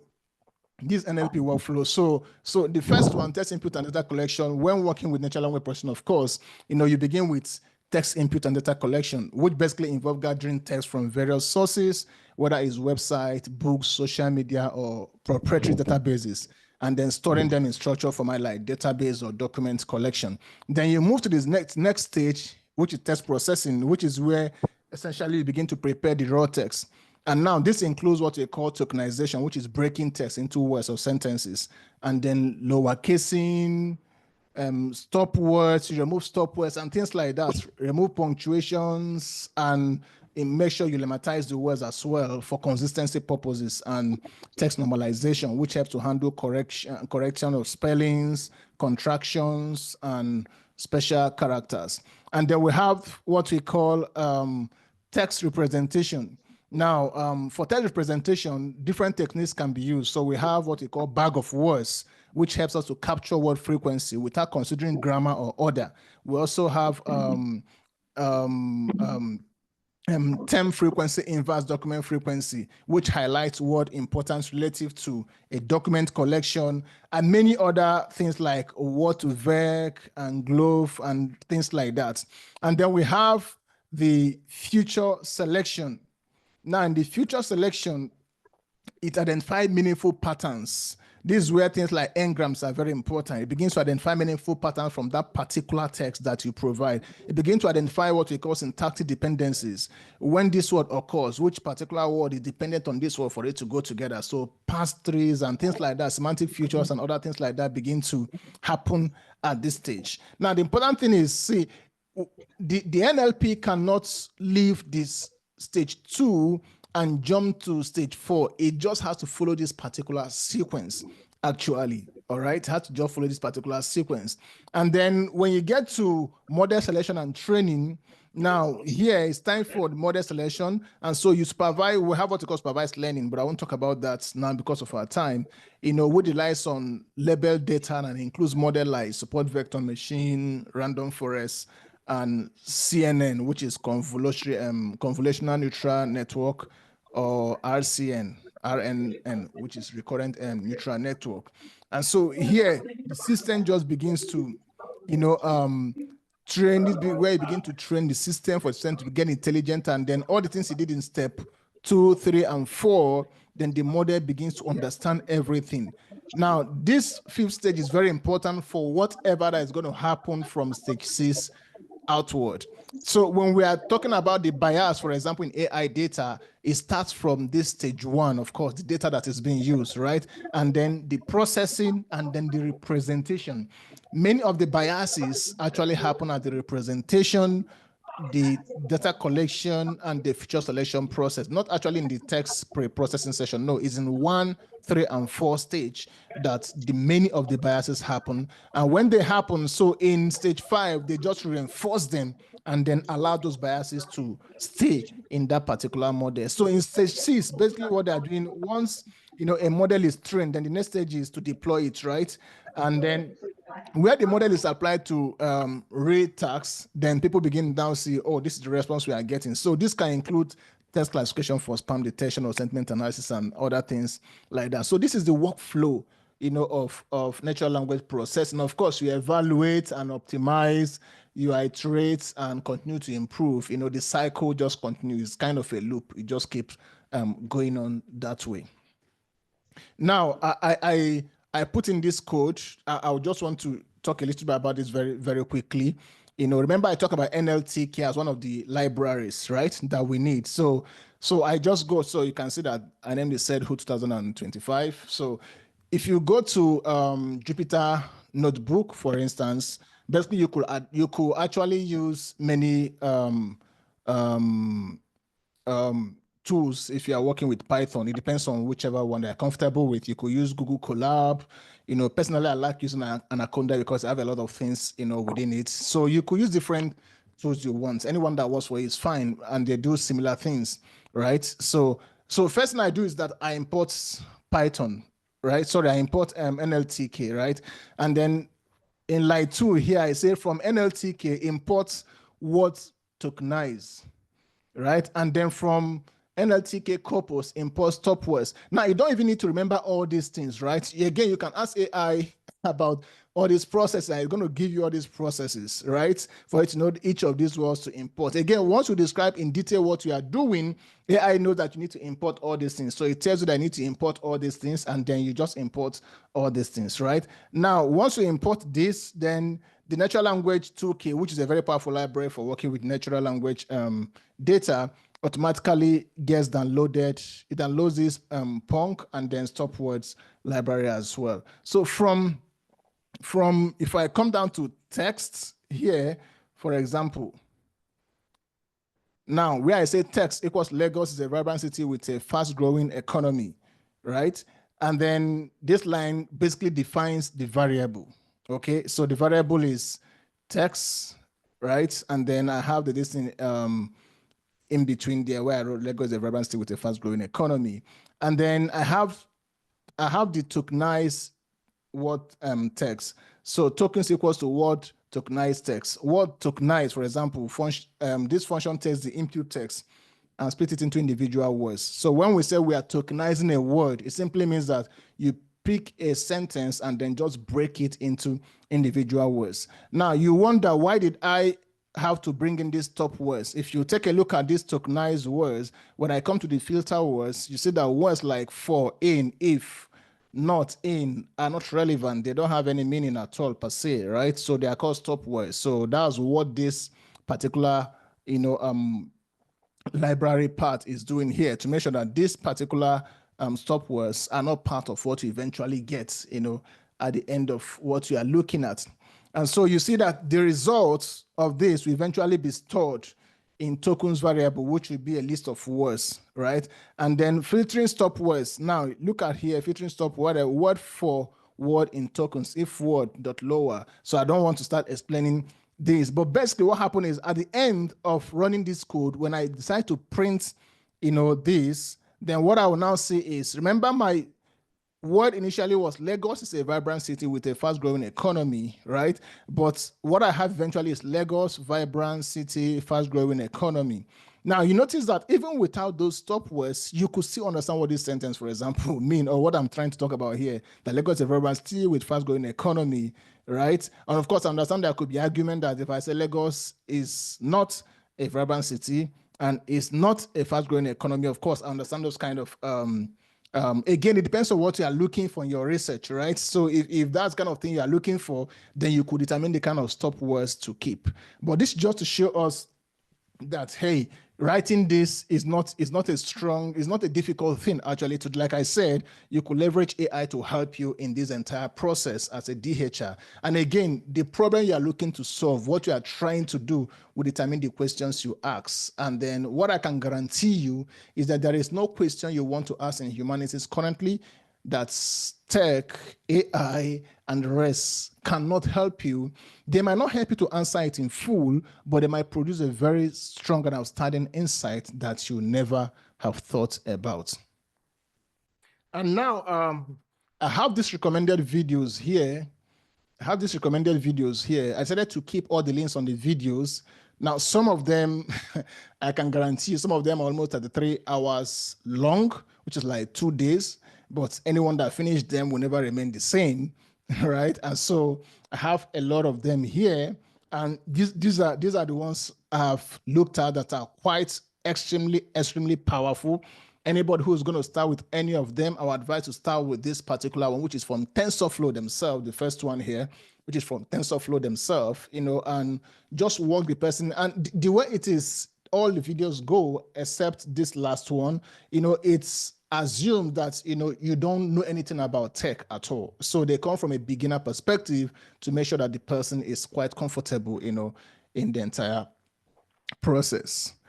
And then I also have this one as well. I have these 2 books, which are extremely foundational books and has remained very, very relevant in terms of somebody trying to understand natural language processing, and then these 2 videos, which are generally based on generative AI. I would really advise, us as faculty members at DHR to really spend time to take these videos, and if you're also maybe requesting for the data camp access, there is also a detailed AI track focus that is quite long that can give you, all the strong knowledge and skill you need to understand about what's happening in the AI space and how those apply to what you're doing, how you can actually leverage all those, in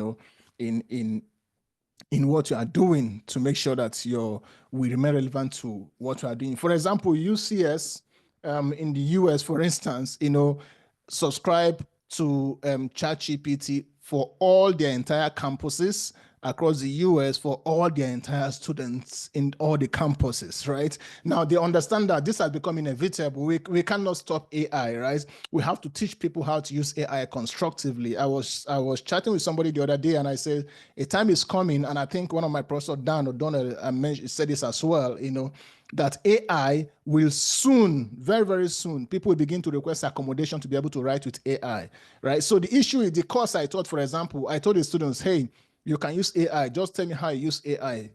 What AI does is that AI will eliminate possibly F from students from having F or eliminate students from having D, but it doesn't mean students are going to have A. For you to have A, you have to be intelligent, right?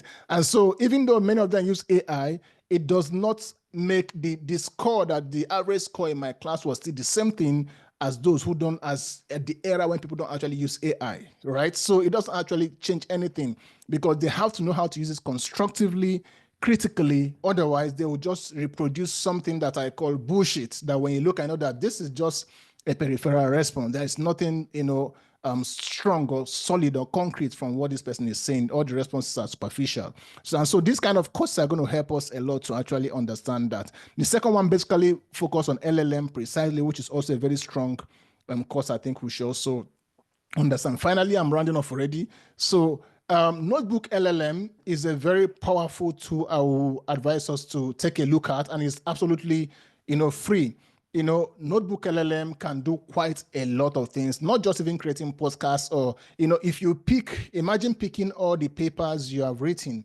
For example, all the papers are written as a scholar, and you can upload up to 50 papers in Notebook LLM. And then you upload in Notebook LLM, and then you ask Notebook LLM, to, of course, it doesn't know you are the one, and you don't need to let it know you are the one, that issue highlights the strong focus of this scholar from all this is publication and blah, blah, blah, blah, blah, and the rest of them. You begin to see some things that perhaps you're not even aware of from your own work and things like that. So there are a lot of things you could do with Notebook LLM, apart from, even teaching your students how to leverage those tools as well, to identify patterns, rhetorical strategies that they will now add to what they know already. They have to learn how to use these tools and see how these tools can complement what they're already doing currently in their own spaces. For example, you pick a particular material. Students, you could recommend a particular material to a student, and the student is finding it difficult to understand.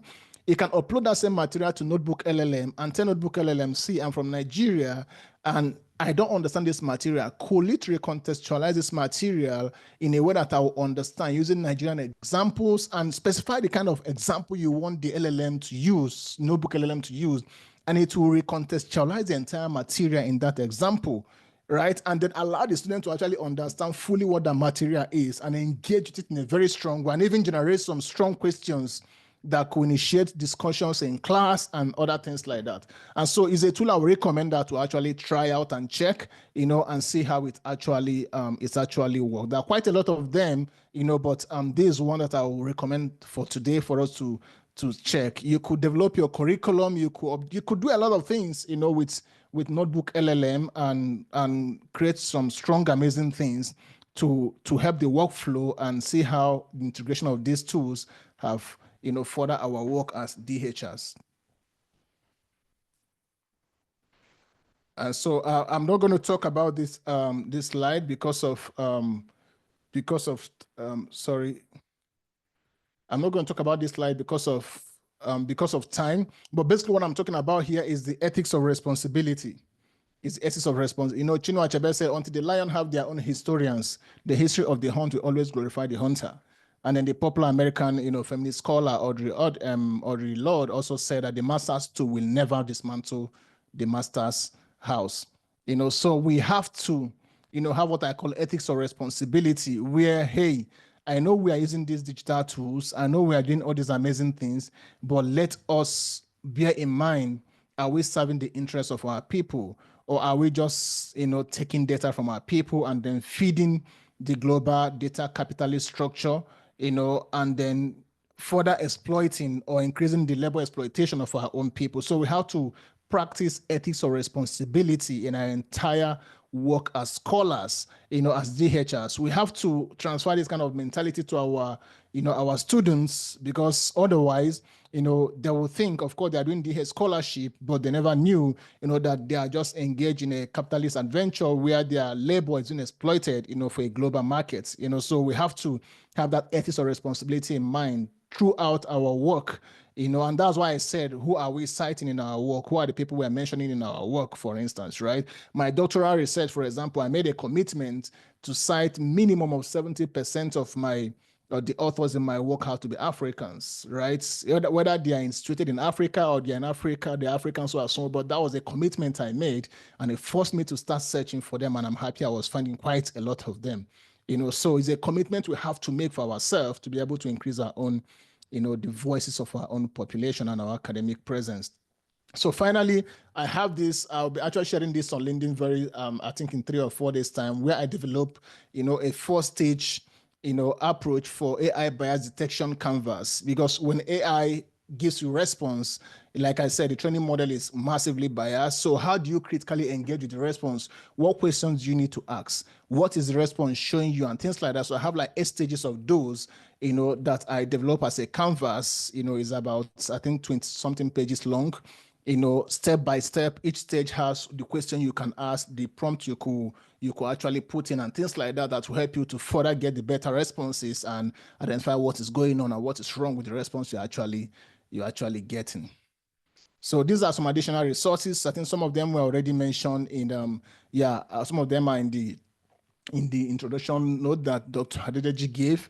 And I would like to talk about, and not talk about, but I'll just, this last one, LLM Studio. Sorry, that's a studio, not Studion. So this allows you actually, I have the video here as well. This allows you to run LLM locally on your PC, all right? So you don't need to be online. For example, if you go to this website and download, let me say, DeepSeek, for example, of course, you have to check the RAM on your system. You have to check the GPU, you know, the graphics you have, and make sure it's strong enough to be able to run it. And of course, it's going to tell you that, hey, your graphic is a little bit weak. So it's going to tell you, it's going to analyze the system and tell you, hey, you can run or you cannot run this. So what this does is when you run it locally on your system, you don't need to be online, for example, to use the AI models anymore. All right. So we're actually building one on our lab currently now, you know, building a special machine for this on our lab. I run it also on my own personal computer as well. Just that on my personal computer, I'm not running the largest one of DeepSeek, which is 770 billion kind of parameter. I'm running the little bit lower one, I think 7 billion or thereabouts, or something billion, I can't remember now. So, but that allows you that you don't need to be online, and then you fully have an AI system, you know, we are working with every time, and then doing all kinds of amazing work, you know, you want to do without the only thing is that it doesn't give you access to live online data, right? It doesn't give you access to live online data, but every other intelligence that the model has, apart from going online, it has it in your PC without you needing to go online at any time. So thank you very much. That's my LinkedIn profile in case you want to scan. I'm always happy to always connect with people on LinkedIn, and, you know, we just keep sharing. And so I will stop here for now. Thank you so very much.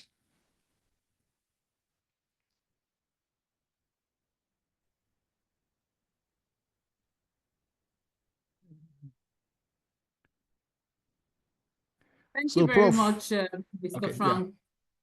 Oh no, thank you so much. That was not only inspiring, it was enlightening.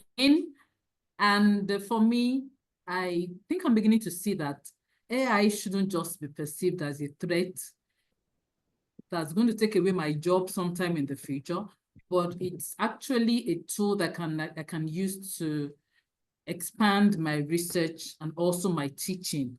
That's excellent. I also love the bit about how you've made a pledge to yourself to consciously include African academics in your research. That's great. I think that's something that all of us should also imbibe. Thank you very much, Mr. Frank Onuh. We really do appreciate this. I can see even from the comments, so many people said that so much from this. Please kindly mute yourself. Thank you very much. So many people have learned so much. Thank you. Thank you very much. We really do appreciate this. So we quickly move on to the question and answer session. Who got this cloth now? I don't know where they do. Please mute yourself. If you are just joining us, if you are here already, please mute yourself. Dr. Fuafo, please mute yourself. Who got this cloth? Okay, so we're going to take just 5 questions very quickly. Please send your questions to me. My email addresses are here.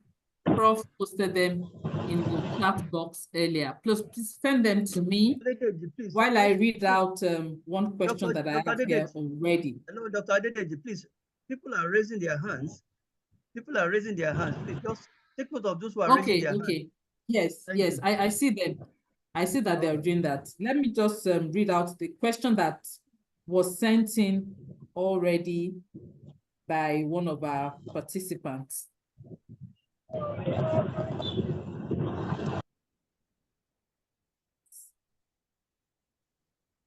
Yes. Dr. Dennis Osadebe from the University from Asaba in Delta State. So his question is that what resources can one use to develop a lecture on digital humanities and entrepreneurship? I think you asked this question earlier on because Mr. Onuh did address this towards the end, how we can use this as tools for our teaching. And of course, I also encourage you to be part of the program we have next month on digital entrepreneurship, starting from March 17th. But I'll allow Mr. Onuh to say something about that. Over to you, Mr. Onuh. Doc, thank you. I think you picked the first line I wanted to say, that the program you're having in March is a very huge one, for that kind of question, But however, in addition to that, you could also basically so DH and entrepreneurship, again, first thing is, what area of DH are you interested in, right? So the area of DH you're interested in will determine the resources you're looking for entrepreneurship. And again, sorry, I'm going to resort again to AI. This is a very simple thing that AI could actually help you do, for example. And so you pick the area of DH you're interested in and say, hey, this is the area of DH I'm interested in. And then say, could you suggest the possible, 10, 15, or whatever number of social enterprise or whatever enterprise that I could develop from this particular area without telling it what you have in mind already, and see whether it's going to come with what you have in mind. And then it might include what you have in mind, or it might not include, or you might see a merging that you actually do from the suggestion it has. And then when it now mentions those things and you pick whatever one you want, or you now say, oh no, this is the one I want, then you can still add the system again and say, okay, so could you suggest the materials I will need to be able to work in this particular space? You could actually ask the system to say, hey, so assuming I want to now create this particular thing as a full business model, for example, could you walk me through what do I need to do from the beginning? And just take that. Again, it's called prompt engineering, so today is not for prompt engineering because that's a very big skill in AI. You have to, once you know how to prompt AI creatively, then AI can basically give you every kind of response you are looking for. But again, the response might be shallow. But again, this is why the critical thinking of us as humans come in. You know what to pick and what not to pick, of course, and eventually make the entire content your own.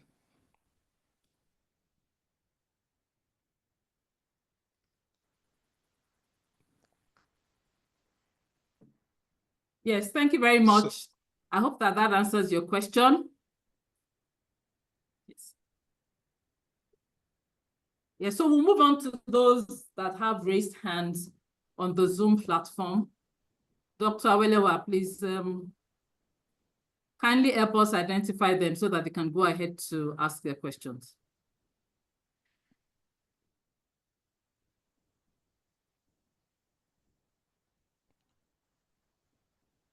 Can everyone hear me now, sir? Ma? Yes, we can hear you, sir. Yes. Okay, great. Thank you. I could see a few hands up here. The number one is Samuel Ajibiye. That should be Dr. Samuel Ajibiye. So please unmute yourself and let's hear your question.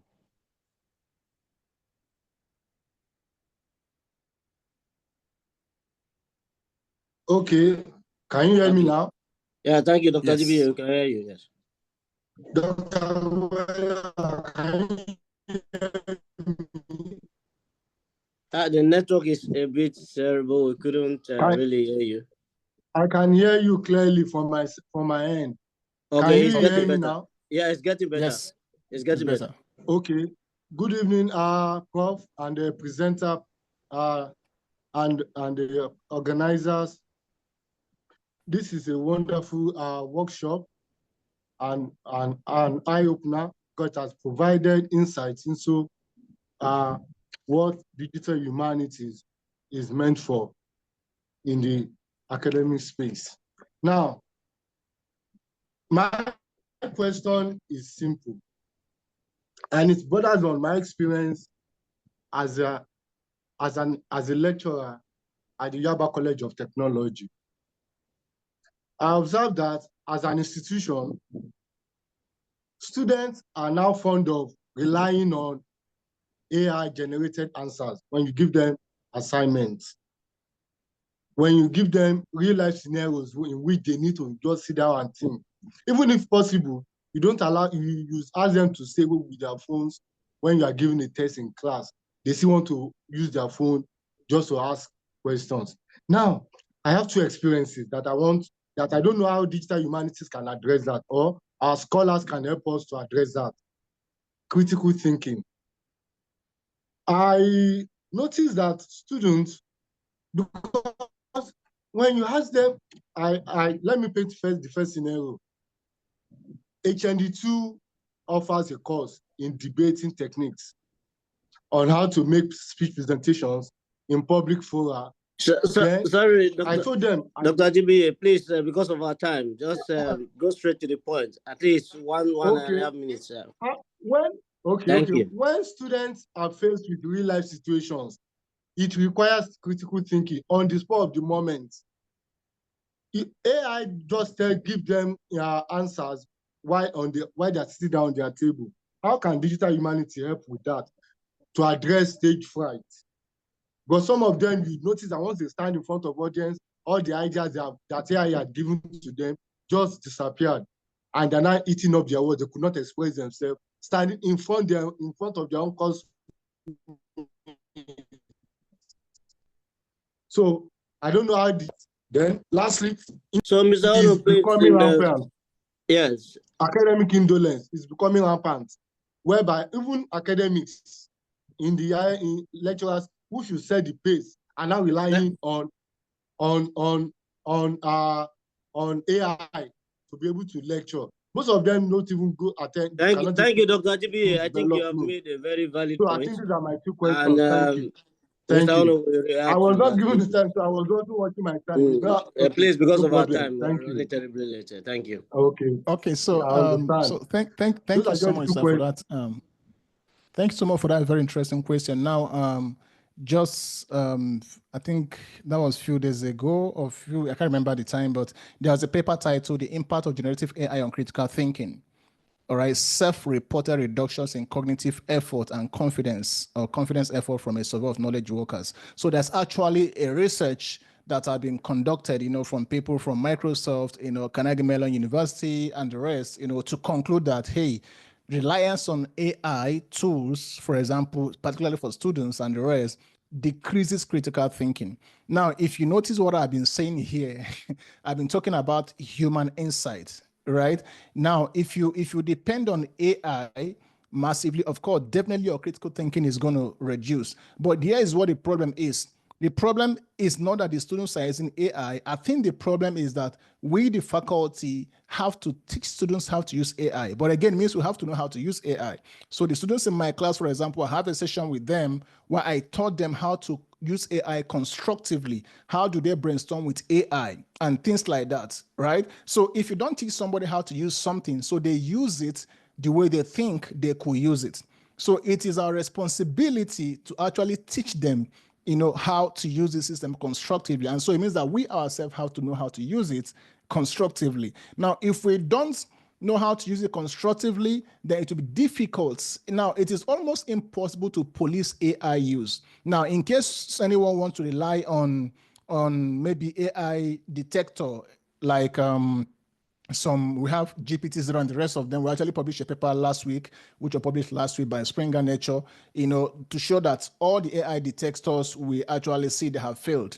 All right. For example, I wrote something purely with AI and I gave it to an AI detector. It said it's purely written by human. Why? Because I used advanced prompting and it didn't see anything wrong with that. And I picked a paper I wrote before even ChatGPT came in, and it told me that it was AI generated, but it was not. And so AI detectors have actually flawed as well. So the basic thing is that we have to, teach students how to critically engage with these tools. And if a faculty member is relying on AI, without critical engagement, we are talking about critical engagement of AI now. It is inevitable. To be very, very sincere, it is inevitable. But you have to engage with the tool extremely critically. At the end, people should look at the work and see the quality of the work and know that this is your work and this is not something just superficial. And once that quality is seen, of course, our journal, for example, we have a journal where we have a comment, hey, if you use AI for this paper, indicate and tell us how you use AI, right? And we have 90% of submissions say, hey, we use AI to do A, B, C, and D. It did not reduce or diminish the quality of their paper because, again, when you check, what they are bringing out, we couldn't see, why it shouldn't be published, for example. So where somebody said, for example, I use AI to edit this and this and this and that, it's not a problem at all. So the critical engagement with the system is what is important. And this is what we have to teach the students. If we don't teach them, then they'll resort to using it wrongly. And that is where it becomes harmful and critical thinking gets to diminish massively. Thank you, Mr. Onuh. So what we'll do now, because of our time, is to allow those who are raising their hands to feature their questions. Then you respond to all of them at the same time. So okay. I'll call on Professor Madagu to unmute himself, and please, let's have your questions, sir. Thank you, Dr. Welawa. Mine is not really a question. It's a series of observations, and I hope I will be able to justify them in less than 1 minute, if you permit me. Thank you. Go ahead, Professor.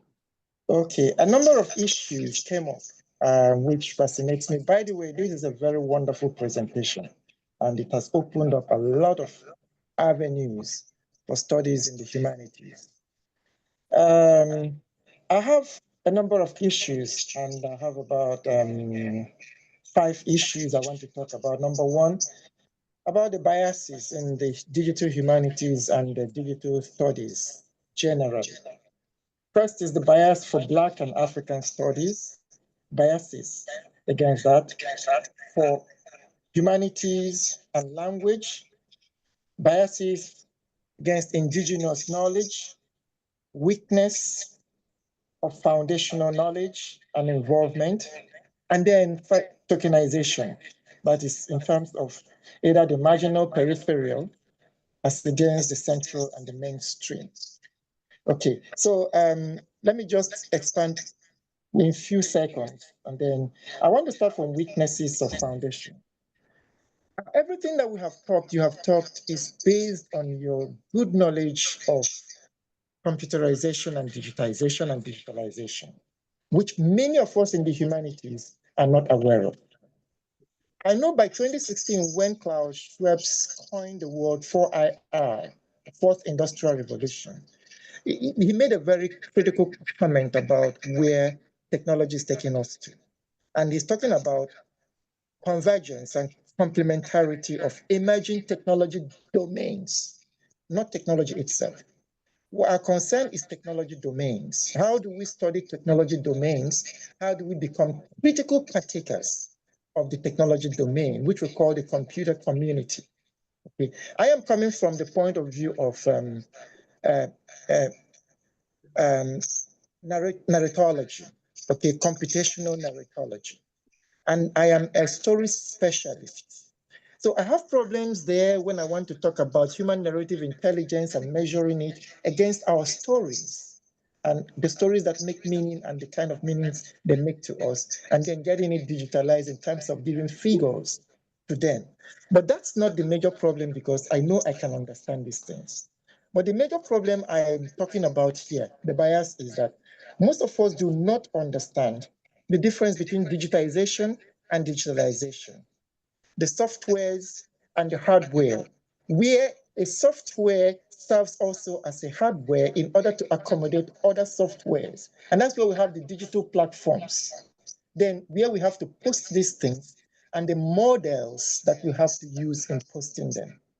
If we could start by digitizing our own indigenous knowledge, our languages, and understanding the differences, the e-system and the smart system, like ebooks or the smartphone.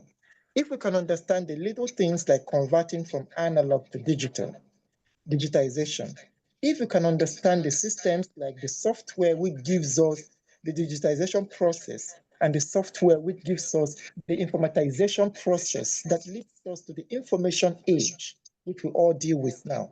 But we're taking it on the surface, and it's not making much sense to a lot of us. You discuss. Thank you, Prof. Because of our time, will be grateful if we just. Yes. I want to conclude now. I'm checking my own time. Thank you, Prof. I'm checking my own time. Okay, Okay. he discussed the use of the Python Anaconda for the big data processes. Now, my point now is, how do we address these foundational issues and make ourselves good partakers of the computer community and the informatization or information society? That's the major problem. Thank you. Thank you, Prof. So, Erolo Amamshi, please unmute yourself and ask a question.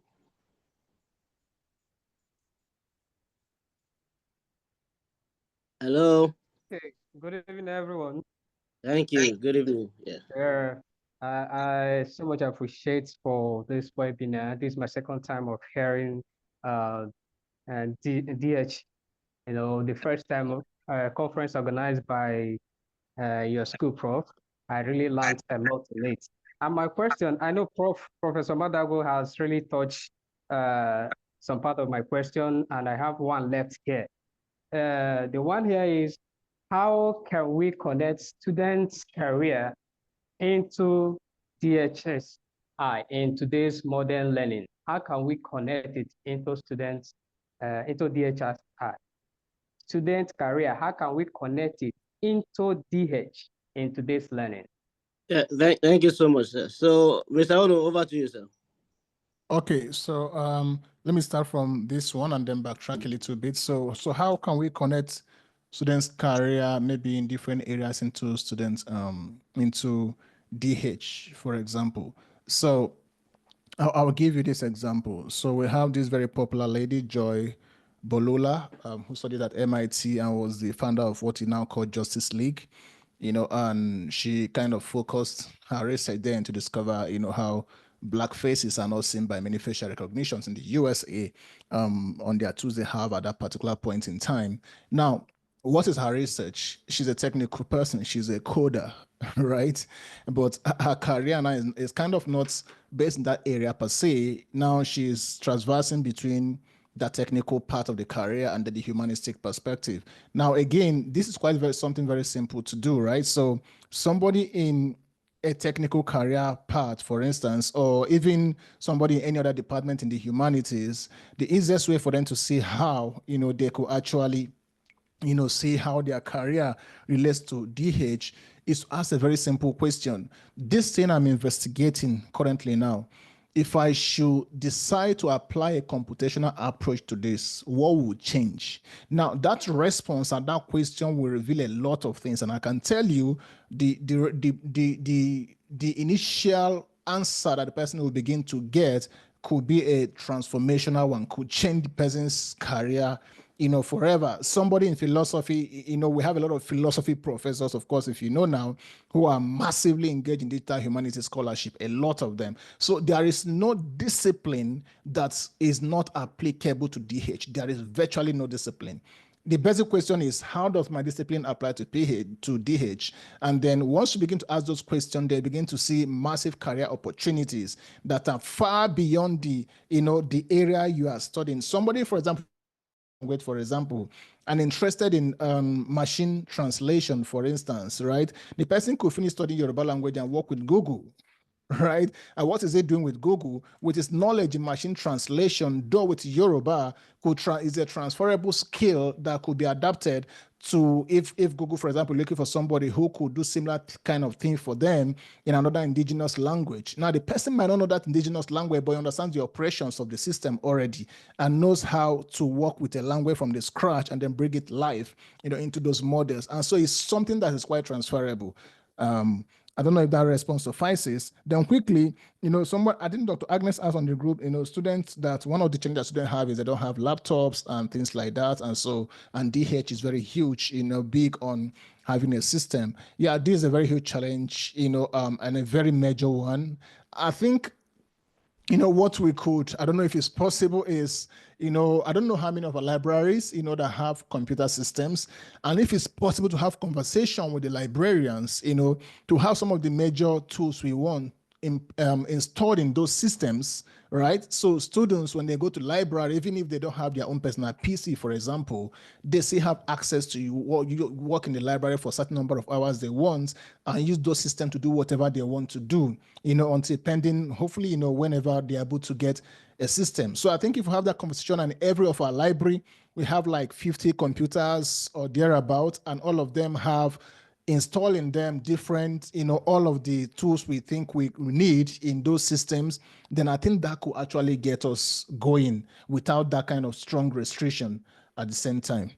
And then finally, how do we make ourselves part of this computer community, which is what Dr. Professor Maduegu, talked about massively. I think it's quite very simple. We just have to start getting in, right? So we just have to start getting in. Like I said, if we don't show the students how this works, they may never know how it works, right? They have to see our interest that, hey, our professors are doing this, our scholars are doing this, and that is how students' interest actually gets increased. If I focus on pure traditional applications of my area, my students are very, very unlikely going to apply, DH in what they are doing. But when my students see, hey, my professors, 3, 4, 5 of them are applying DH in some way in their work, they begin to think, even when they begin to now recommend or begin to bring their project topics to you, you will do minimal corrections or suggestions, because you now see that by default, from their training, from their first year to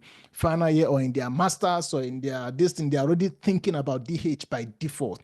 And so we want to get to that place where DH thinking is a default setting for our scholars, for our community, so that our scholarship will begin to have very massive and meaningful impact. Thank you so much. Sorry, Frank. I think Professor Maduegu also would like to know how we can actually begin some basic, begin to introduce and teach some basic knowledge in this area that can help them to now scale up. You see, if you don't really, provide that basic principles of DH to our students, to our colleagues, there's no way they can, we can now take them to the next level. You talk about scaffolding. You mentioned scaffolding, you mentioned all those. So I think he wants to know about that. Thank you very much. Yeah. Thank you. Okay. So definitely we have to start from point of known to the point of unknown, right? So if you remember in my presentation, I said, virtually every one of us is in Microsoft Word. Every one of us is in Microsoft Word. So basically, we actually start from what we have and then move to what we don't have, right? So in DH, we have core practices. we have core practices, we have core principles, we have basic what is DH, right? And different areas of DH and things like that. Now, we begin with those, right? Now, after we give those foundations about what is DH and then how does DH apply. Again, I know that many of us here are coming from different disciplines, for instance, right? So we have to now recontextualize DH into our own specific disciplines. But after deciding on what DH is or know what DH is and how it applies, to that particular discipline, where you are or where we are, and then the next thing to do is then you have to now develop a structure based on that particular discipline that strongly aligns with the DH. Again, permit me to go back to what I said initially about understanding what the need of the students are. Sometimes we think that students actually need what we are giving them, whereas they don't actually need what we are giving them. We're only giving them what we are comfortable giving them. It's important for us to know what the students actually need and then recontextualize our curriculum to suit exactly what they need. And we have to start from the basic again. Now, for the students, right, we have to start from the basic. What is DH? What does it mean to, and what are the basic tools in DH? We introduce those basic tools in DH. Again, those must be tools you are also very comfortable with. And do not be threatened by the use or hearing of some massive tools. No, nobody's ever given an award for using those kind of massive tools. No, people are rewarded for showing insight from the little tools and whatever tools they use. So pick the tool you are comfortable with. Maybe Voyant tool, for example, pick the tool you are very, very comfortable with, and then work. Maybe the topic or the course you are taking, for example, is text analysis, for instance, which I think is an area that almost every student is quite will actually enjoy, maybe in the humanities, for instance, right? And then you pick Voyant tool, and that might be maybe your focus for the entire semester, depending on how you develop the curriculum, right? And you just focus on that. Now, the students are not doing any coding in that area, for instance, right? They're not doing any coding. What they're basically doing is downloading the Voyant tool. And if they don't want to download it, has an online version as well. Just get there without even logging in, upload the file, a text file or PDF, or just copy and paste, and then begin to see the insights, that is showing them. They begin to interact with the tool and then begin to learn how those tools work. So from that basic one that they don't have to do any kind of manipulation, gradually they begin to get into those other ones. But again, one thing that is important is this: you as a faculty member should have some idea about those tools. However, even when the faculty member does not fully have an idea about those tools, this is where we have, our fellow scholars all around the world. Somebody, for example, who is good in a particular area, right? You could actually invite the person as a guest lecturer for that particular topic, right? And he can teach the students for that particular topic alone. And then you continue again and keep building in that way. So the most important thing, I think, is we have to start from what the students know. What do they know? Because once they are scared, learning is shut down. You have to start exactly from what do they know, and then show them how this thing do you know that this thing can be actually seen in this particular way by introducing this particular thing. And once the students are, wow, creativity begins to get in. Creativity begins to get in. So if you want, I could actually eventually maybe share kind of a structure, basic kind of timeline syllable kind of structure, for that is very basic, for somebody who is going to take, who is coming into the system that we want to teach, and what we could actually take. But again, even when I send that, it's something you still have to recontextualize, of course, depending on your discipline. Because if somebody in computer science is going to take DH or want to teach GH perspective computer science, you have to fully recontextualize it. Some things are very core. What is DH? How do they apply? And similar other things. But the tools they are going to use now will now depend on the discipline where they are. And the interest they have would depend. For example, people in geography, we massively love to use GIS, for example, and things like that for their work, right? But somebody in computer science may not, depending on his area of interest. So we'll see how to recontextualize it, to suit our areas. Thank you, Mr. Onuh, facilitator for today.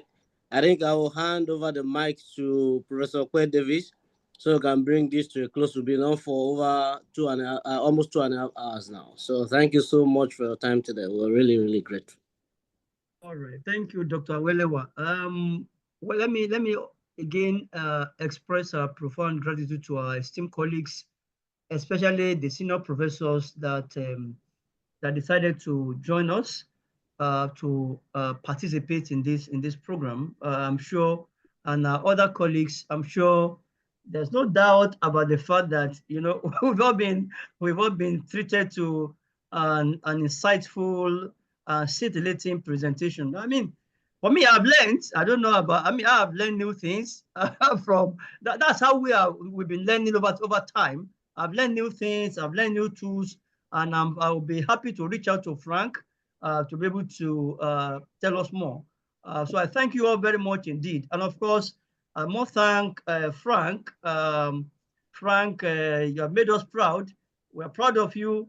You see, this is one of the benefits of collaboration, one of the benefits of mentorship. I'm just with every sense of modesty. Actually, when my colleague in Lethbridge, they reached out to me that they wanted a PhD candidate to actually take up a position there, and they wanted me to recommend somebody. I gladly recommend Frank, and today we can see that Frank is giving back to us. He's been also proud, and we're very proud of you. Thank you very much, Frank, for being able to just take us through this. And so, of course, you know that colleague will be reaching out to you. They'll be getting across. We already have some people who have shown interest in the training you mentioned. So please, Dr. Adedeji will be reaching out to you to get all the material, to get all the opportunity for junior colleagues that will be able to take this higher. I mean, of course, many of the things he's been talking about, I don't think I have the time to go and be doing that again. But I know that I have some other younger people and junior people who are willing to, who have the strength to go and do that. So please feel free to get across to us. We'll be happy to connect with Frank. Frank, once again, we thank you. Yeah, please, you are raising your hand. Can you please just send your message to Dr. Adedeji, and then she will connect with Frank. So I want to thank you so much. And so we are going to bring it to a close. And Prof, sorry, second Prof. Okay, sorry, so okay. for the training I mentioned, so I think I appreciate if all of them can send the emails to you so that I'll just get them from the center. That will be more coordinated, so that the center will be able to know those who are yes, sir. All right, thank you. So I mean, so we'll coordinate that, and then we get that across to you. Thank you so much for this wonderful interaction and the instruction and all that we have learned. We wish you all the best, and we look forward to more of this. Of course, I've told you, so be ready for our March program. I've noted the prompt engineering you mentioned. Yeah, I'm familiar with that. So I'm sure that our colleague will be interested in learning more about that during the March program. So please prepare yourself to actually handle another workshop during that March program. So we wish you all the best. Give my regards, warm greetings to your family, and to Prof. Onuh, my friend over there. So ladies and gentlemen, we have come to the end of this webinar, and I hope we are going to be also organizing more of this so that all of us will be able to benefit from the program. So we look forward to seeing you again in March during some spring school in digital entrepreneurship and digital culture. So please get across to Dr. Adedeji, and then she will be updating you on the progress and the process of registering and other things. So please, we appreciate all of you. Thank you so much for coming. You are the one that made it possible for us. If you're not there, I mean, this webinar. So we thank you all for being a wonderful, wonderful audience and for getting so much interested in what we are doing. So please keep in touch. We're open and we are available to be of help.